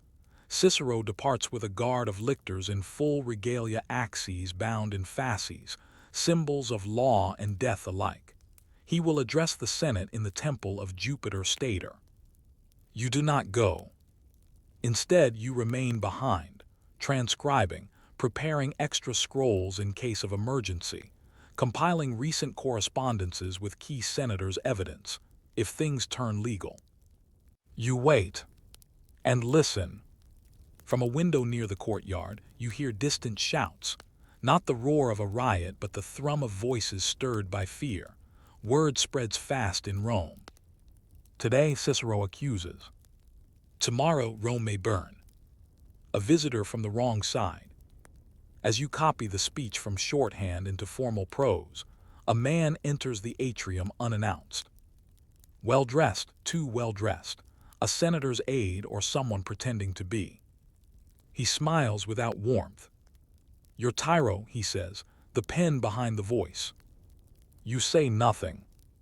He places a scroll on the table. It is blank, symbolic.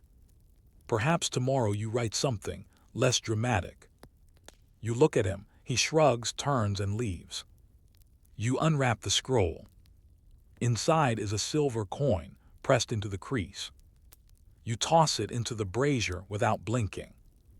The fire hisses. The speech that echoes.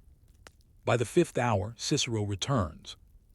He is flushed, winded but victorious. They listened, he says. Even the fence-sitters, they listened. You take down his words at once as he recounts the morning. How Catiline stood, red-faced and defiant. How no senator rose to defend him. How Cicero's voice echoed through the temple like the Sibyl herself. And then the crucial phrase, one you will write again and again in coming days. Vixerunt. They have lived. The conspirators are dead men walking. The arrests begin. That night, soldiers move through the streets. You copy orders for arrest warrants, sealed with Cicero's ring. You prepare formal accusations. You draft exile declarations. You duplicate notes for military support from consular allies. Each name you write feels heavier than the last. You know some of them. You've copied their letters, listened to their honeyed voices. Now they are enemies of the state. Now they are dead. The executions. You do not see the strangling of the conspirators. You are told not to. But you hear of it, how they were led to the Tullianum, the carcer prison where garrots waited, how their faces changed, how the people watched. Rome is not unfamiliar with death, but this is something else. You write the record for the Senate archives. You write that it was done legally. You write that Cicero acted for the good of the Republic. You write these things because they must be written, because someone must write the official version of events. The laurel wreath. The next morning, as Cicero walks through the forum, he wears a simple laurel crown.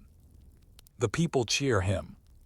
Some call him Pater Patri, father of the fatherland. He smiles. You walk behind him, scrolls in hand. But you see something others miss, the tightness in his jaw, the pause before he acknowledges the crowd, the flicker of doubt. Even Cicero knows that public love is a fragile currency. And in Rome, nothing lasts forever. In the quiet of the archive. That evening you work late alone. You transcribe the final version of Cicero's first Catilinarian oration, carefully labeling it with the date, the Senate location, and the full list of witnesses. You file it in the Domus archive among land deeds, letters from Atticus, fragments of Greek poetry. Before bed, you open your private notebook. There in shorthand only you can read, you write. He has won the day, but not the year. Reflection, history is a quiet scribe. History will say Cicero saved the Republic. Perhaps he did. History will say Catiline was a villain, a traitor, a shadow cast across the Senate floor. Perhaps he was. But history will forget the man who shaped the words, who smoothed the ink, who watched the rise and feared the fall. History will forget you. But your hand was steady. Your memory was long. And your scrolls, if they survive, hold not just speeches, but a nation's quiet unraveling. Story 5. Sand and Scrolls, a scribe's quiet day in the library of Alexandria. Before sunrise, Alexandria murmurs with life. Fishermen ease their boats into the harbor, street vendors sweep dust from stone doorways, and distant priests at the Serapeum begin their morning rites. But within the great white colonnades of the Mauseon, the museum, there is stillness. And within that stillness you move. You are Callimachus or someone like him, a scribe, a scholar, a cataloger of the written world. The year is around 240 BCE. The Ptolemaic dynasty rules Egypt. The Pharos lighthouse guides ships from every shore. And here, inside the famed library of Alexandria, your duty is simple yet endless. To copy, to catalog, and to preserve the written breath of civilization. The first task, reeds and ink. You begin your morning as always, preparing your tools. The ink is made from soot and wine, thickened with gum. The stylus, carved from a river reed, is trimmed to a perfect taper with a small bronze knife. You dip. You test the flow on a scrap of parchment, you adjust. Before you can write, your hand must remember how. The light filters in slowly through open slats in the roof. Dust motes float in beams of gold. You breathe deeply, taking in the mingled scent of aged papyrus, crushed beeswax, and sandalwood. You are alone at your table, surrounded by scrolls, some labeled, others not, each one waiting. The ship scrolls from the harbor. Your first assigned task is deceptively mundane, reviewing a new shipment of scrolls brought from the customs office at the harbor. It is Ptolemaic policy. Any ship that docks in Alexandria must surrender its written materials. These are copied by scribes like you carefully, word for word, and then either returned or, if judged more valuable, kept.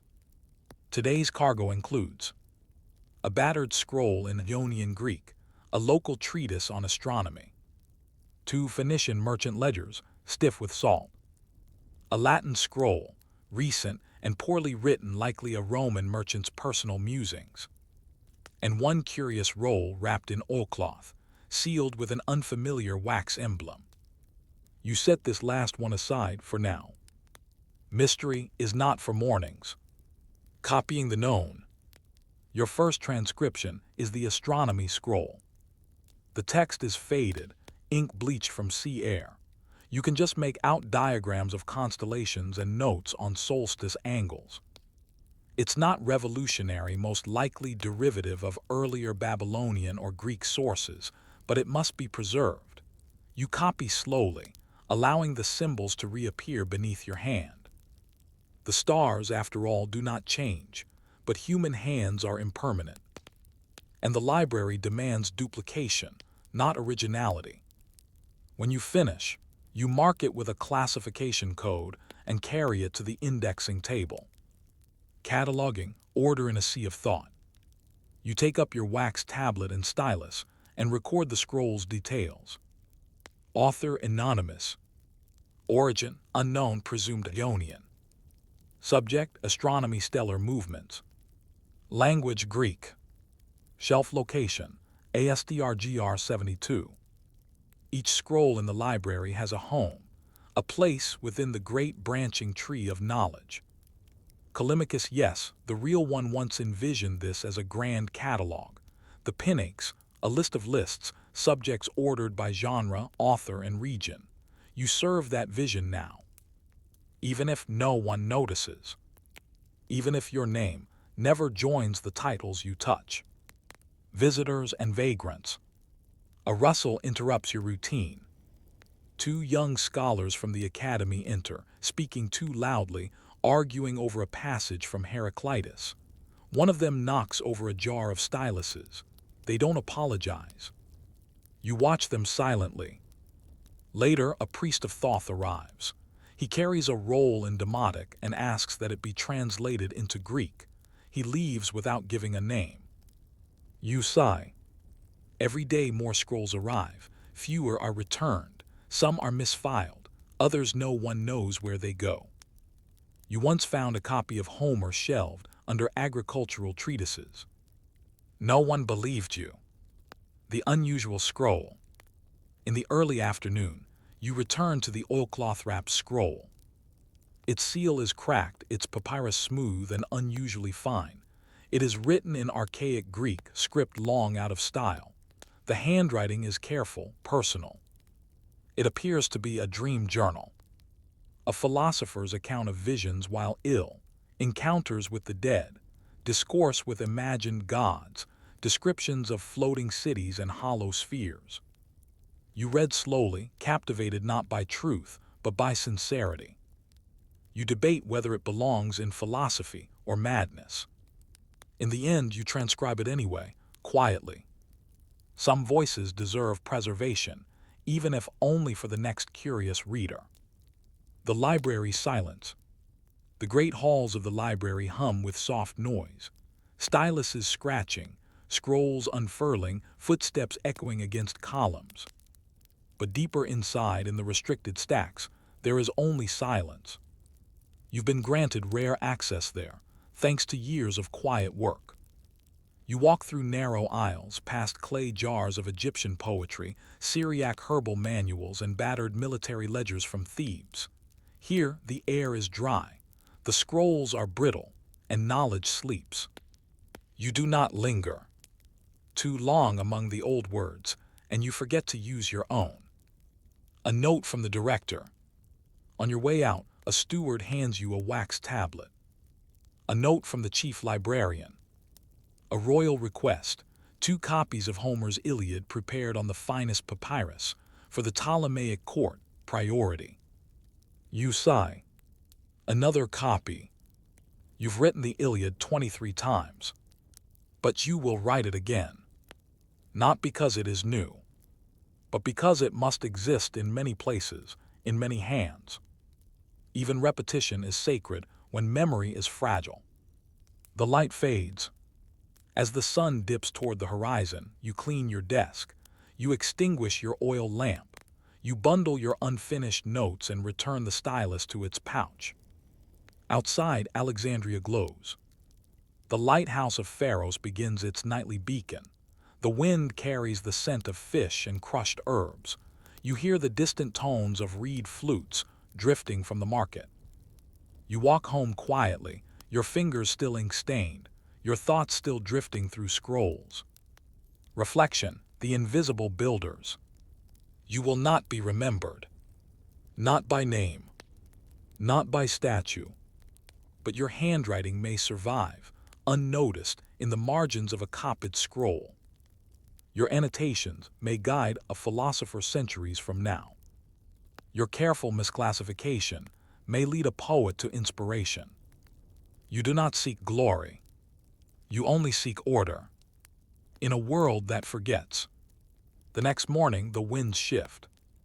A breeze from the west blows fine sand into the streets of Alexandria, coating the colonnades and doorsteps in a soft film of dust. It settles into robes, into beards, and into the spines of papyrus rolls stacked carelessly near open windows. But within the library's inner chambers, the world continues in its ritual of silence and script. You, a scribe anonymous, invisible, have another scroll to transcribe, another catalog entry to check, another ink pot to refill. And today, a new burden. A shipment of scrolls from the Pergamene library has arrived, copies, yes, but political copies, diplomatically traded, suspect in quality, suspect in origin. You are to inspect them. You are not told why. But in the library of Alexandria, inspection is never just reading. The Pergamene scrolls. 5 crates, each sealed in wax, marked with both the sigil of the Ptolemaic archives and a foreign insignia, likely Adelaide. Pergamene's library is Alexandria's only true rival. Their scrolls are well-inked, thick, clean, and some whisper edited. The first crate contains Homer. You unroll the scroll, already weary. The Greek is clean, the verse is correct, but something is off. The line breaks are too perfect, the dialect too uniform. It has been refined.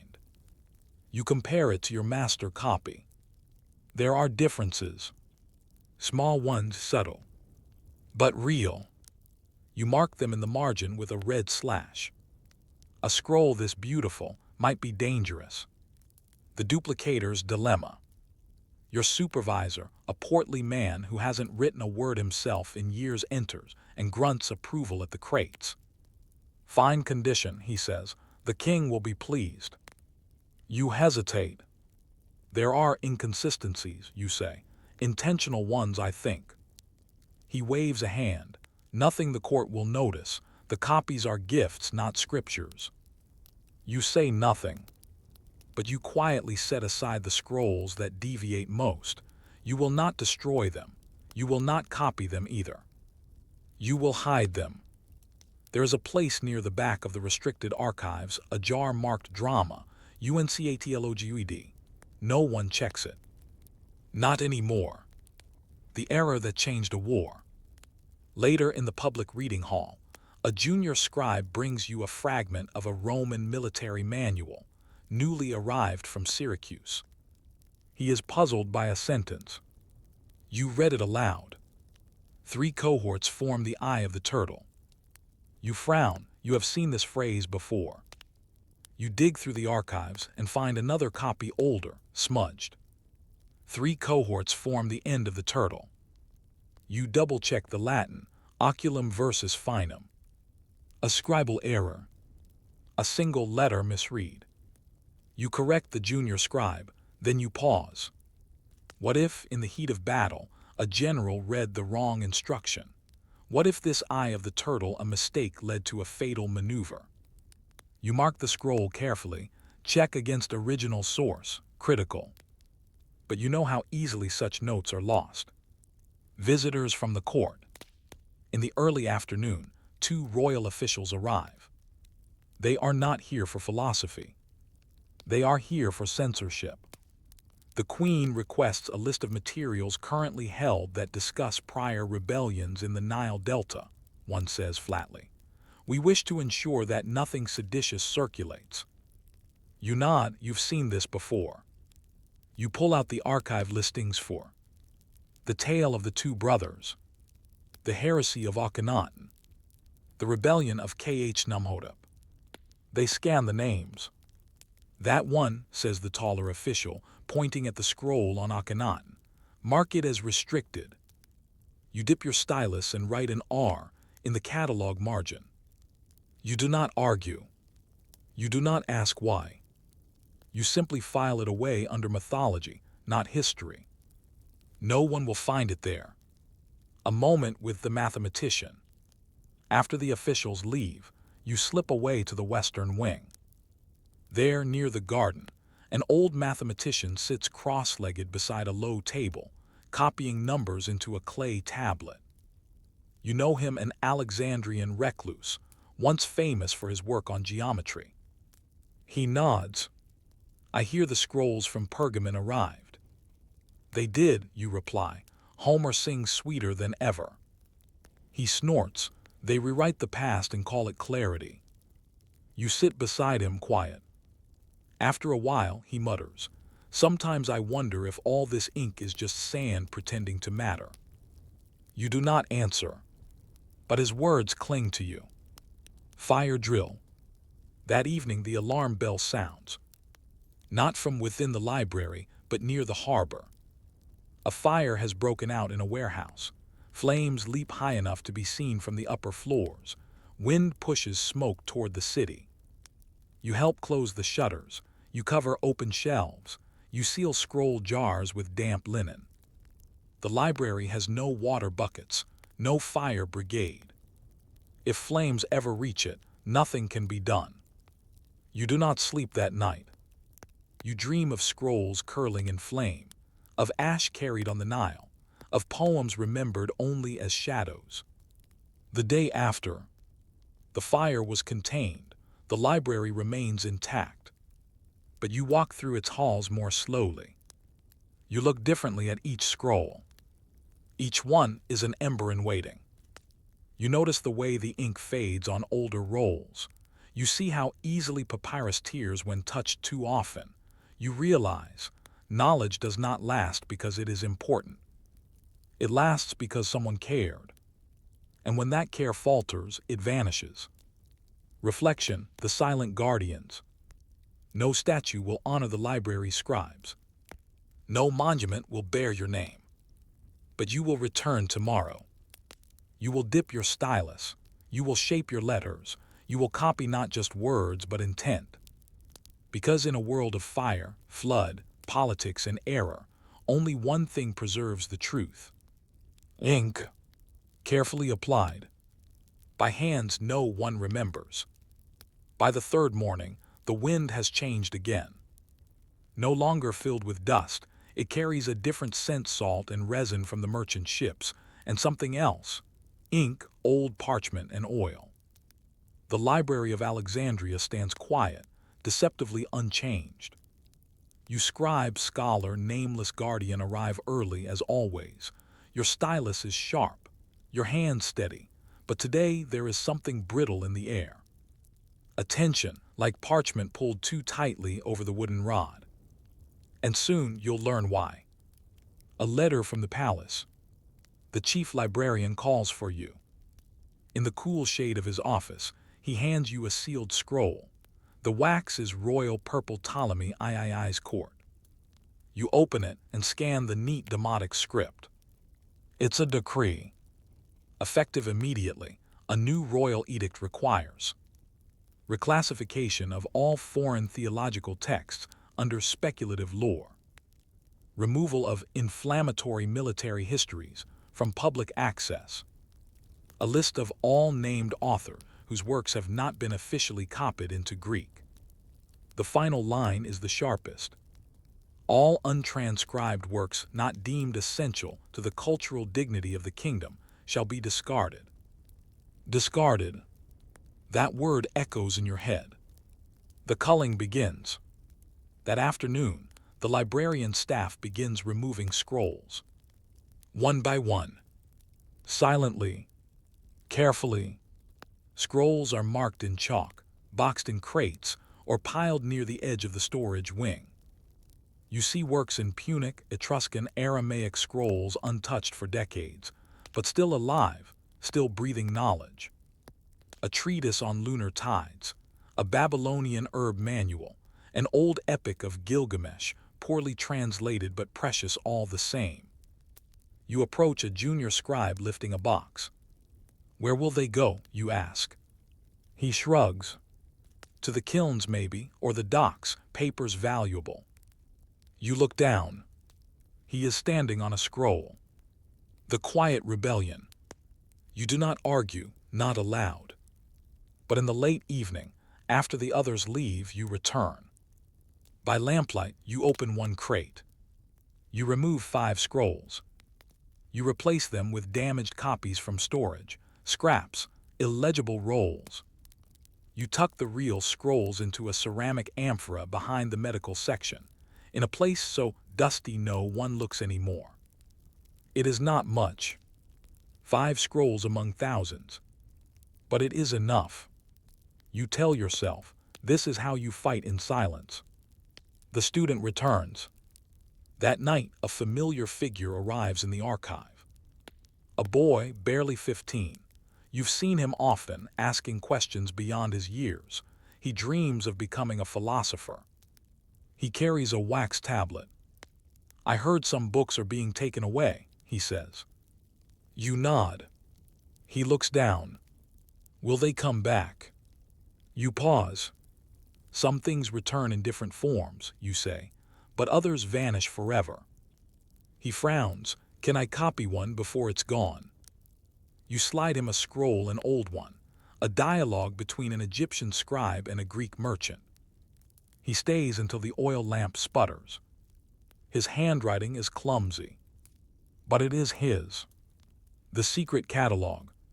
You begin a new record, not in the official registry, but in your private one. Scrolls removed, 83. Scrolls destroyed, unknown. Scrolls saved, 5. You record their names, languages, subjects. You sketch the symbols on their bindings. You note where you've hidden them. You imagine someone, centuries from now, finding your notes. You hope they'll understand the pattern. You hope they'll know you tried. Whispers of fire. Rumors reach the library by midday. There has been unrest at the docks, a scuffle between soldiers and merchants. Some say torches were thrown, others say it was an accident. Still others say it was a warning.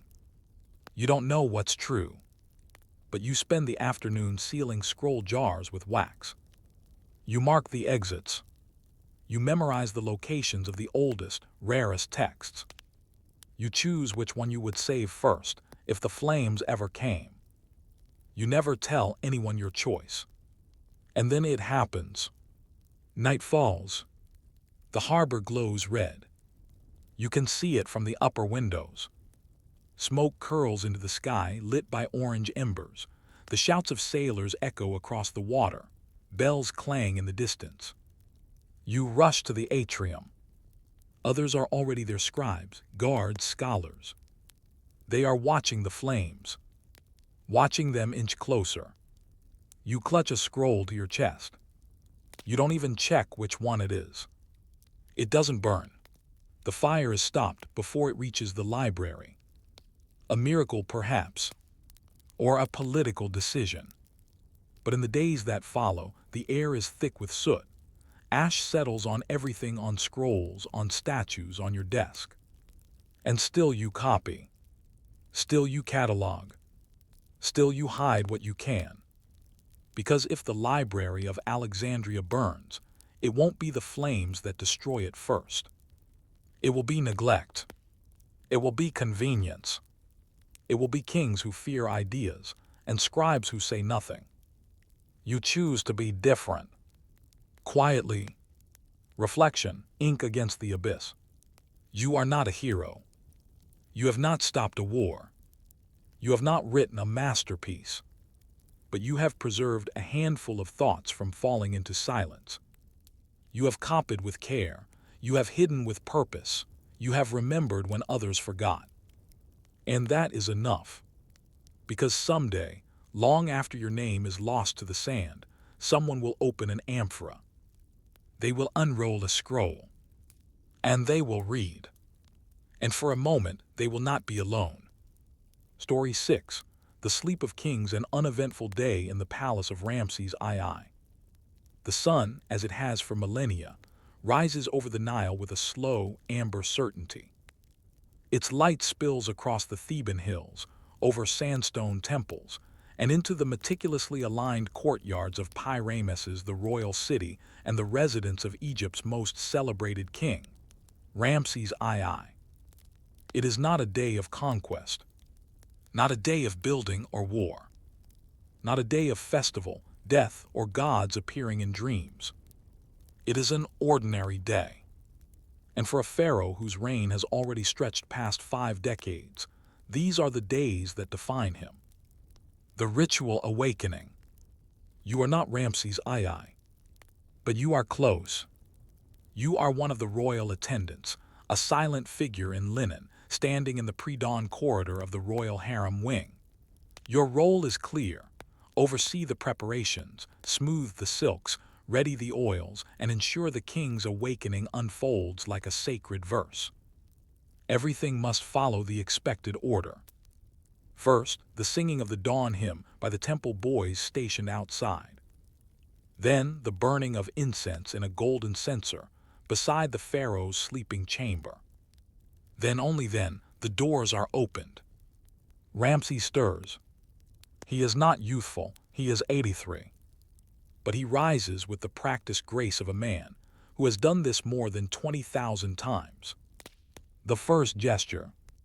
Before speaking, the pharaoh raises his hand and touches the amulet resting beside his bed, an ankh, carved of lapis lazuli. It is not for the gods. It is for habit. He does not believe or disbelieve. He does not question the act. He has done it every morning since his coronation. Even gods obey routine.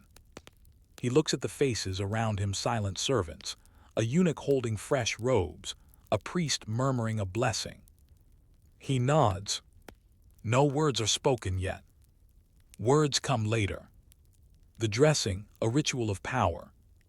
The pharaoh's body is not the firm, muscled frame once depicted in relief carvings at Abu Simbel. Now it is lean, lined, and pale beneath the shoulders, an old man's body wrapped in gold-threaded linen. You help oil his skin with myrrh. Another attendant layers his ceremonial jewelry. The royal sandals are slipped on last, simple, leather and hand-stitched. As the pharaoh stands, everyone lowers their eyes, not because of reverence, but because he does not wish to be seen adjusting his balance. Morning audience of the empty chair. The throne room is a chamber of echoes. Great polished pillars, painted ceilings, papyrus capitals, but this early the throne is empty. And yet attendants gather around it, not facing it but addressing it. Letters are read aloud. Reports from Cush, from Canaan, from the workers' village at Deir el-Medina. Issues of taxation, of grain surplus, of minor revolts. These matters are addressed to the throne, not yet to Ramses. He listens while seated nearby, sipping diluted wine. He rarely interrupts. At his age, kingship is observation. Only once does he speak, move the scribe who insulted the artisan, quietly. The matter ends there. A visit to the temple that bears his name.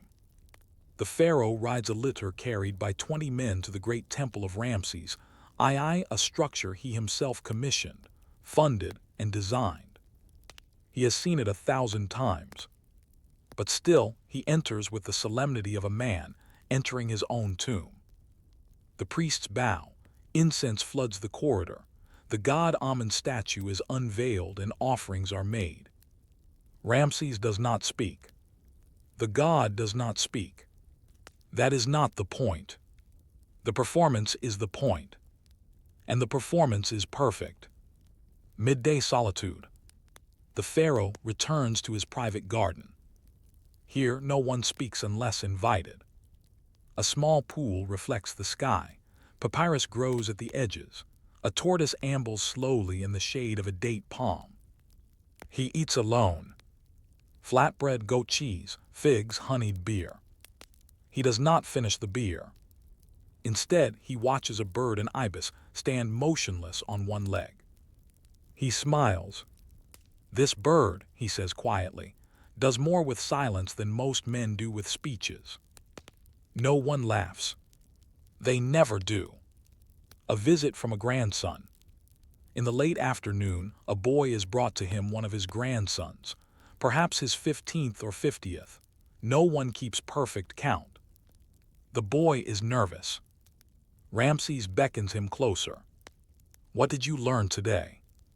The boy answers, reciting a portion of the instructions of Ptahhotep. Ramses nods, half listening. He does not care about the words. He watches the boy's mouth, his posture, his fear. Later, when the boy is gone, Ramses speaks to his advisor. He's too eager. Eagerness breaks early. But he's intelligent, Majesty. So was I. Look what it made of me. Reviewing the carvings. Before sunset, the pharaoh is carried once more, this time to a sculptor's workshop. A wall from his final temple is being prepared for carving. He studies the sketches, rows of soldiers, a battle he fought 60 years ago. He leans in, squinting. "I remember that shield," he murmurs. "Wrong number of rivets." The artisan adjusts it. Ramses says nothing more.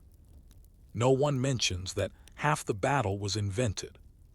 The pharaoh nods once and leaves. Memory is clay, and clay hardens when left too long untouched. The sun descends. Evening falls. The pharaoh is undressed, bathed, wrapped in soft linen. He takes a small cup of poppy extract for pain. A nurse checks his pulse, touches his wrist, and says nothing. The pulse is slow but steady. He sleeps in a room lined with frescoes of the stars, painted years ago, when he first dreamed of eternity. Before closing his eyes, he turns to his servant. "Was today successful?" "As always, Majesty." "Good," he says. "Let's try again tomorrow." And then silence. Not the silence of death, but of repetition. Reflection, the monument of routine. It is not the battles, the marriages, or the statues that define a pharaoh. It is not the hymns sung in his name. It is not even the temples that stretch from Nubia to Memphis. It is the days like this.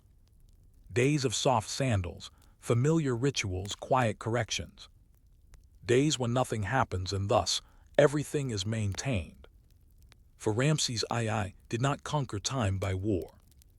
He conquered it by outliving it. By waking up day after day and doing the same thing until time gave up first. The next day begins not with sunrise, but with a draft. A hot desert wind sneaks past the sandstone columns and rustles the linen drapes of the royal sleeping chamber.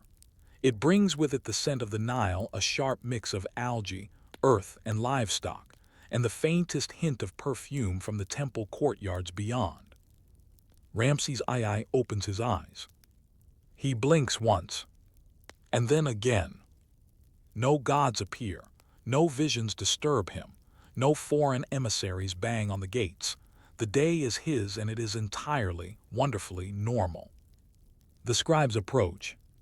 "You are not the king, but today you carry something just as sacred as any offering, a scroll. You're a palace scribe, one of dozens. You walk barefoot across tiled floors warmed by the morning sun, carrying a bundle of reed paper reports tied with red string. The scroll is simple, yet it represents the breadth of empire. Reports from storage houses, canal inspections, census updates from Lower Egypt, and an issue involving unpaid workers at a grain silo. Nothing urgent, but everything necessary. The palace's hidden life. While the pharaoh sits in meditation beside a basin of cool water, the palace around him churns like an anthill. Cooks knead bread in the outer kitchens, while bakers stoke fire pits and grind barley. Servants haul amphorae of wine across tiled courtyards, and a line of sandal makers wait at the side entrance with the month's leather tribute. Inside a small, cool chamber, female scribes tally deliveries on potsherds, using abbreviated hieroglyphs carved with short bone tools. Their task mundane, their power immense. Without them, the palace would starve. Ramses' first words. The pharaoh's first words are not to a priest, nor a queen, nor a servant. They are to a steward. How many oxen arrived from Abydos? The steward checks his scroll. 97, Majesty. Not 100. No, Majesty. Where are the other 3? We are investigating. Ramses says nothing more. But the steward knows he will not forget. The Bureau of Grain and Brick. By mid-morning, the pharaoh moves to the administrative wing of the palace. There, in a shaded hall, several stone benches host senior scribes hunched over tablets. You follow close behind. You're here to observe, not to speak. 2 petitions are brought forward. A request from a priesthood to reclaim temple land near Memphis. A report that workers at a state-run brickyard are striking due to lack of compensation. The pharaoh listens without interruption. Then he speaks. The gods can wait, the bricks cannot. It is not a declaration of disbelief. It is a recognition of priorities. The couriers of dust. Messengers come and go in silence. Lean men with shaved heads and papyrus rolls tied to their wrists. They kneel, deliver, and vanish again through narrow stone corridors. One of them carries a report from the border near Byblos. A trade caravan was delayed. Local officials seek guidance. Ramses doesn't even glance at the scroll. Let them wait 2 more days, he says. His advisor looks up. Why, Majesty? They'll remember who made them wait. Sometimes power is felt not in action, but in the absence of it. A queen's visit. Nefertari is long dead. But another queen, one of the lesser consorts, visits the pharaoh during the second meal of the day. She brings a tray of fresh pomegranates and speaks of the palace gardens. A tree has withered near the east wall. Ramses eats slowly. Plant another. We already have. Then you don't need me. She smiles. They sit in silence for several minutes. It is not affection, not really. It is familiarity. The comfort of shared routine. A kingdom in miniature. The letter from a distant son. A scroll arrives from Prince Kimwasit, Ramses' favored son, the scholar, the tomb restorer. The letter is long, handwritten, full of precise glyphs and tender observations. A restored stele in Saqqara now bears both Ramses' name and that of a forgotten 5th dynasty priest. A suggestion that a certain mythological tale be reworded to better match theological developments in Heliopolis. A simple closing. I hope your sandals remain comfortable. Ramses smiles faintly, then turns to his advisor. Make sure he receives another copy of the Book of the Dead, the version with extra hymns. A moment of memory. In the late afternoon, the pharaoh walks slowly through the Hall of Ancestors. It's a corridor lined with painted names of rulers past, stretching back to Menes and beyond. He stops at a blank space near the end. He stares at it. I suppose I'll go there soon, he says softly. No one answers. He touches the wall. The name lasts longer than the man. He turns. And yet someone must paint the name, yes. You nod. He already knows. But he likes being told. Evening, the world contracts. The palace, always loud in the daylight, grows quieter as the shadows lengthen. Musicians play reed flutes near the lotus pond. A servant fans away mosquitoes with a palm frond. The pharaoh reclines on a low couch, eating goat cheese with flatbread and dates. He watches a beetle crawl across the tile. You see that scarab, he says.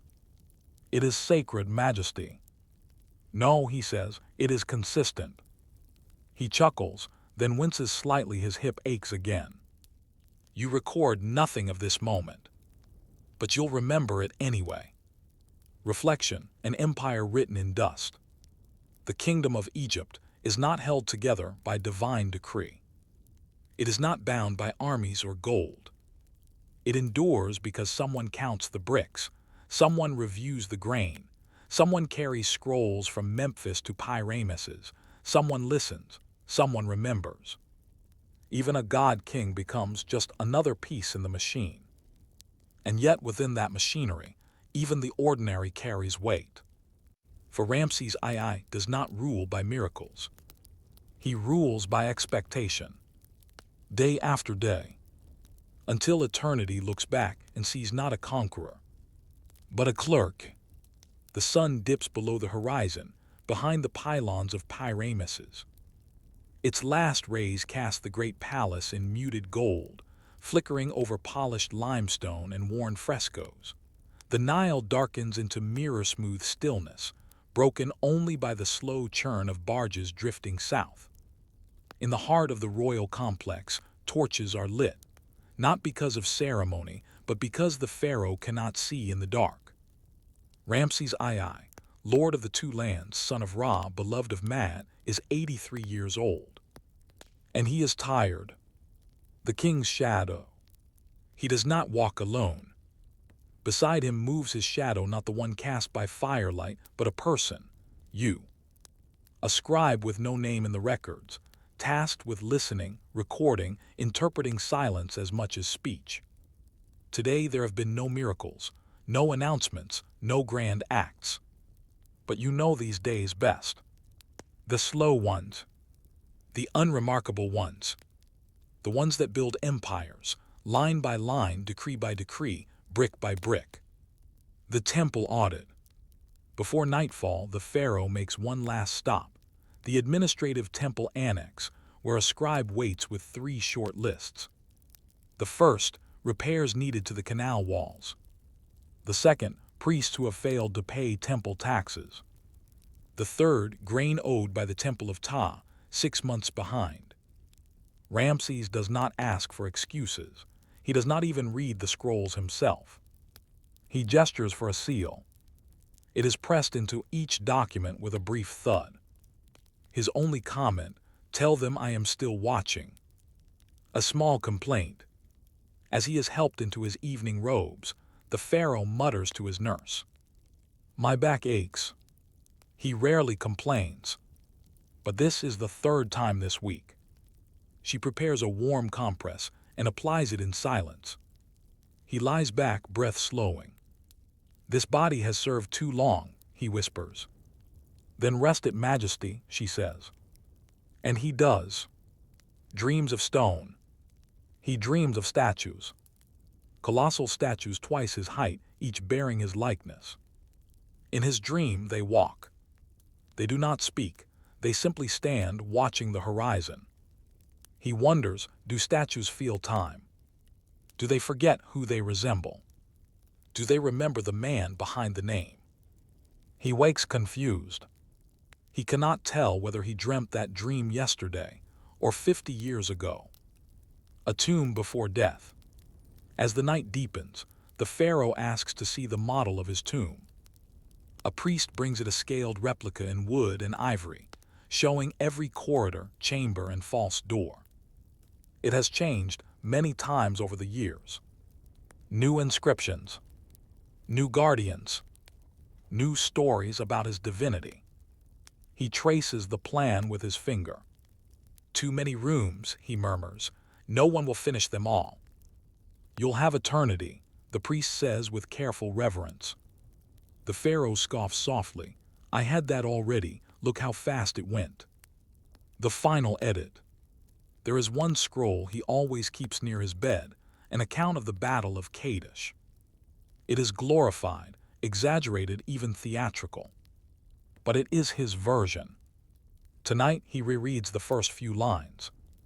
"Alone I stood against 1,000. He sets it down, turns to you. "Do you believe it?" You hesitate. He smiles. "It doesn't matter. The people believe it. That's what lasts." Then make sure the new copy adds the lions. 2, not 3. The third was only a rumor. You nod. And you correct the record, because the lie is now older than the truth. The palace sleeps. In the corridors, the torches sputter low. Scribes pack away their ink palettes. Stewards lock storerooms. Daughters of the lesser queens sing lullabies in adjacent chambers. The pharaoh lies still, eyes half closed. You sit nearby, stylus ready, just in case. But no more words come tonight. Only the long breath of an old man, whose empire stretches farther than he can walk. Reflection when nothing happens. They will not write stories about this day. It will not be carved into limestone. No bard will sing it. No priest will declare it holy. And yet the taxes were counted. The temples were warned. The couriers were sent. A child recited his lesson. A queen shared pomegranate seeds. A scarab crossed a garden path. A king adjusted his memory. And an empire endured because it was built not on glory, but on days like this.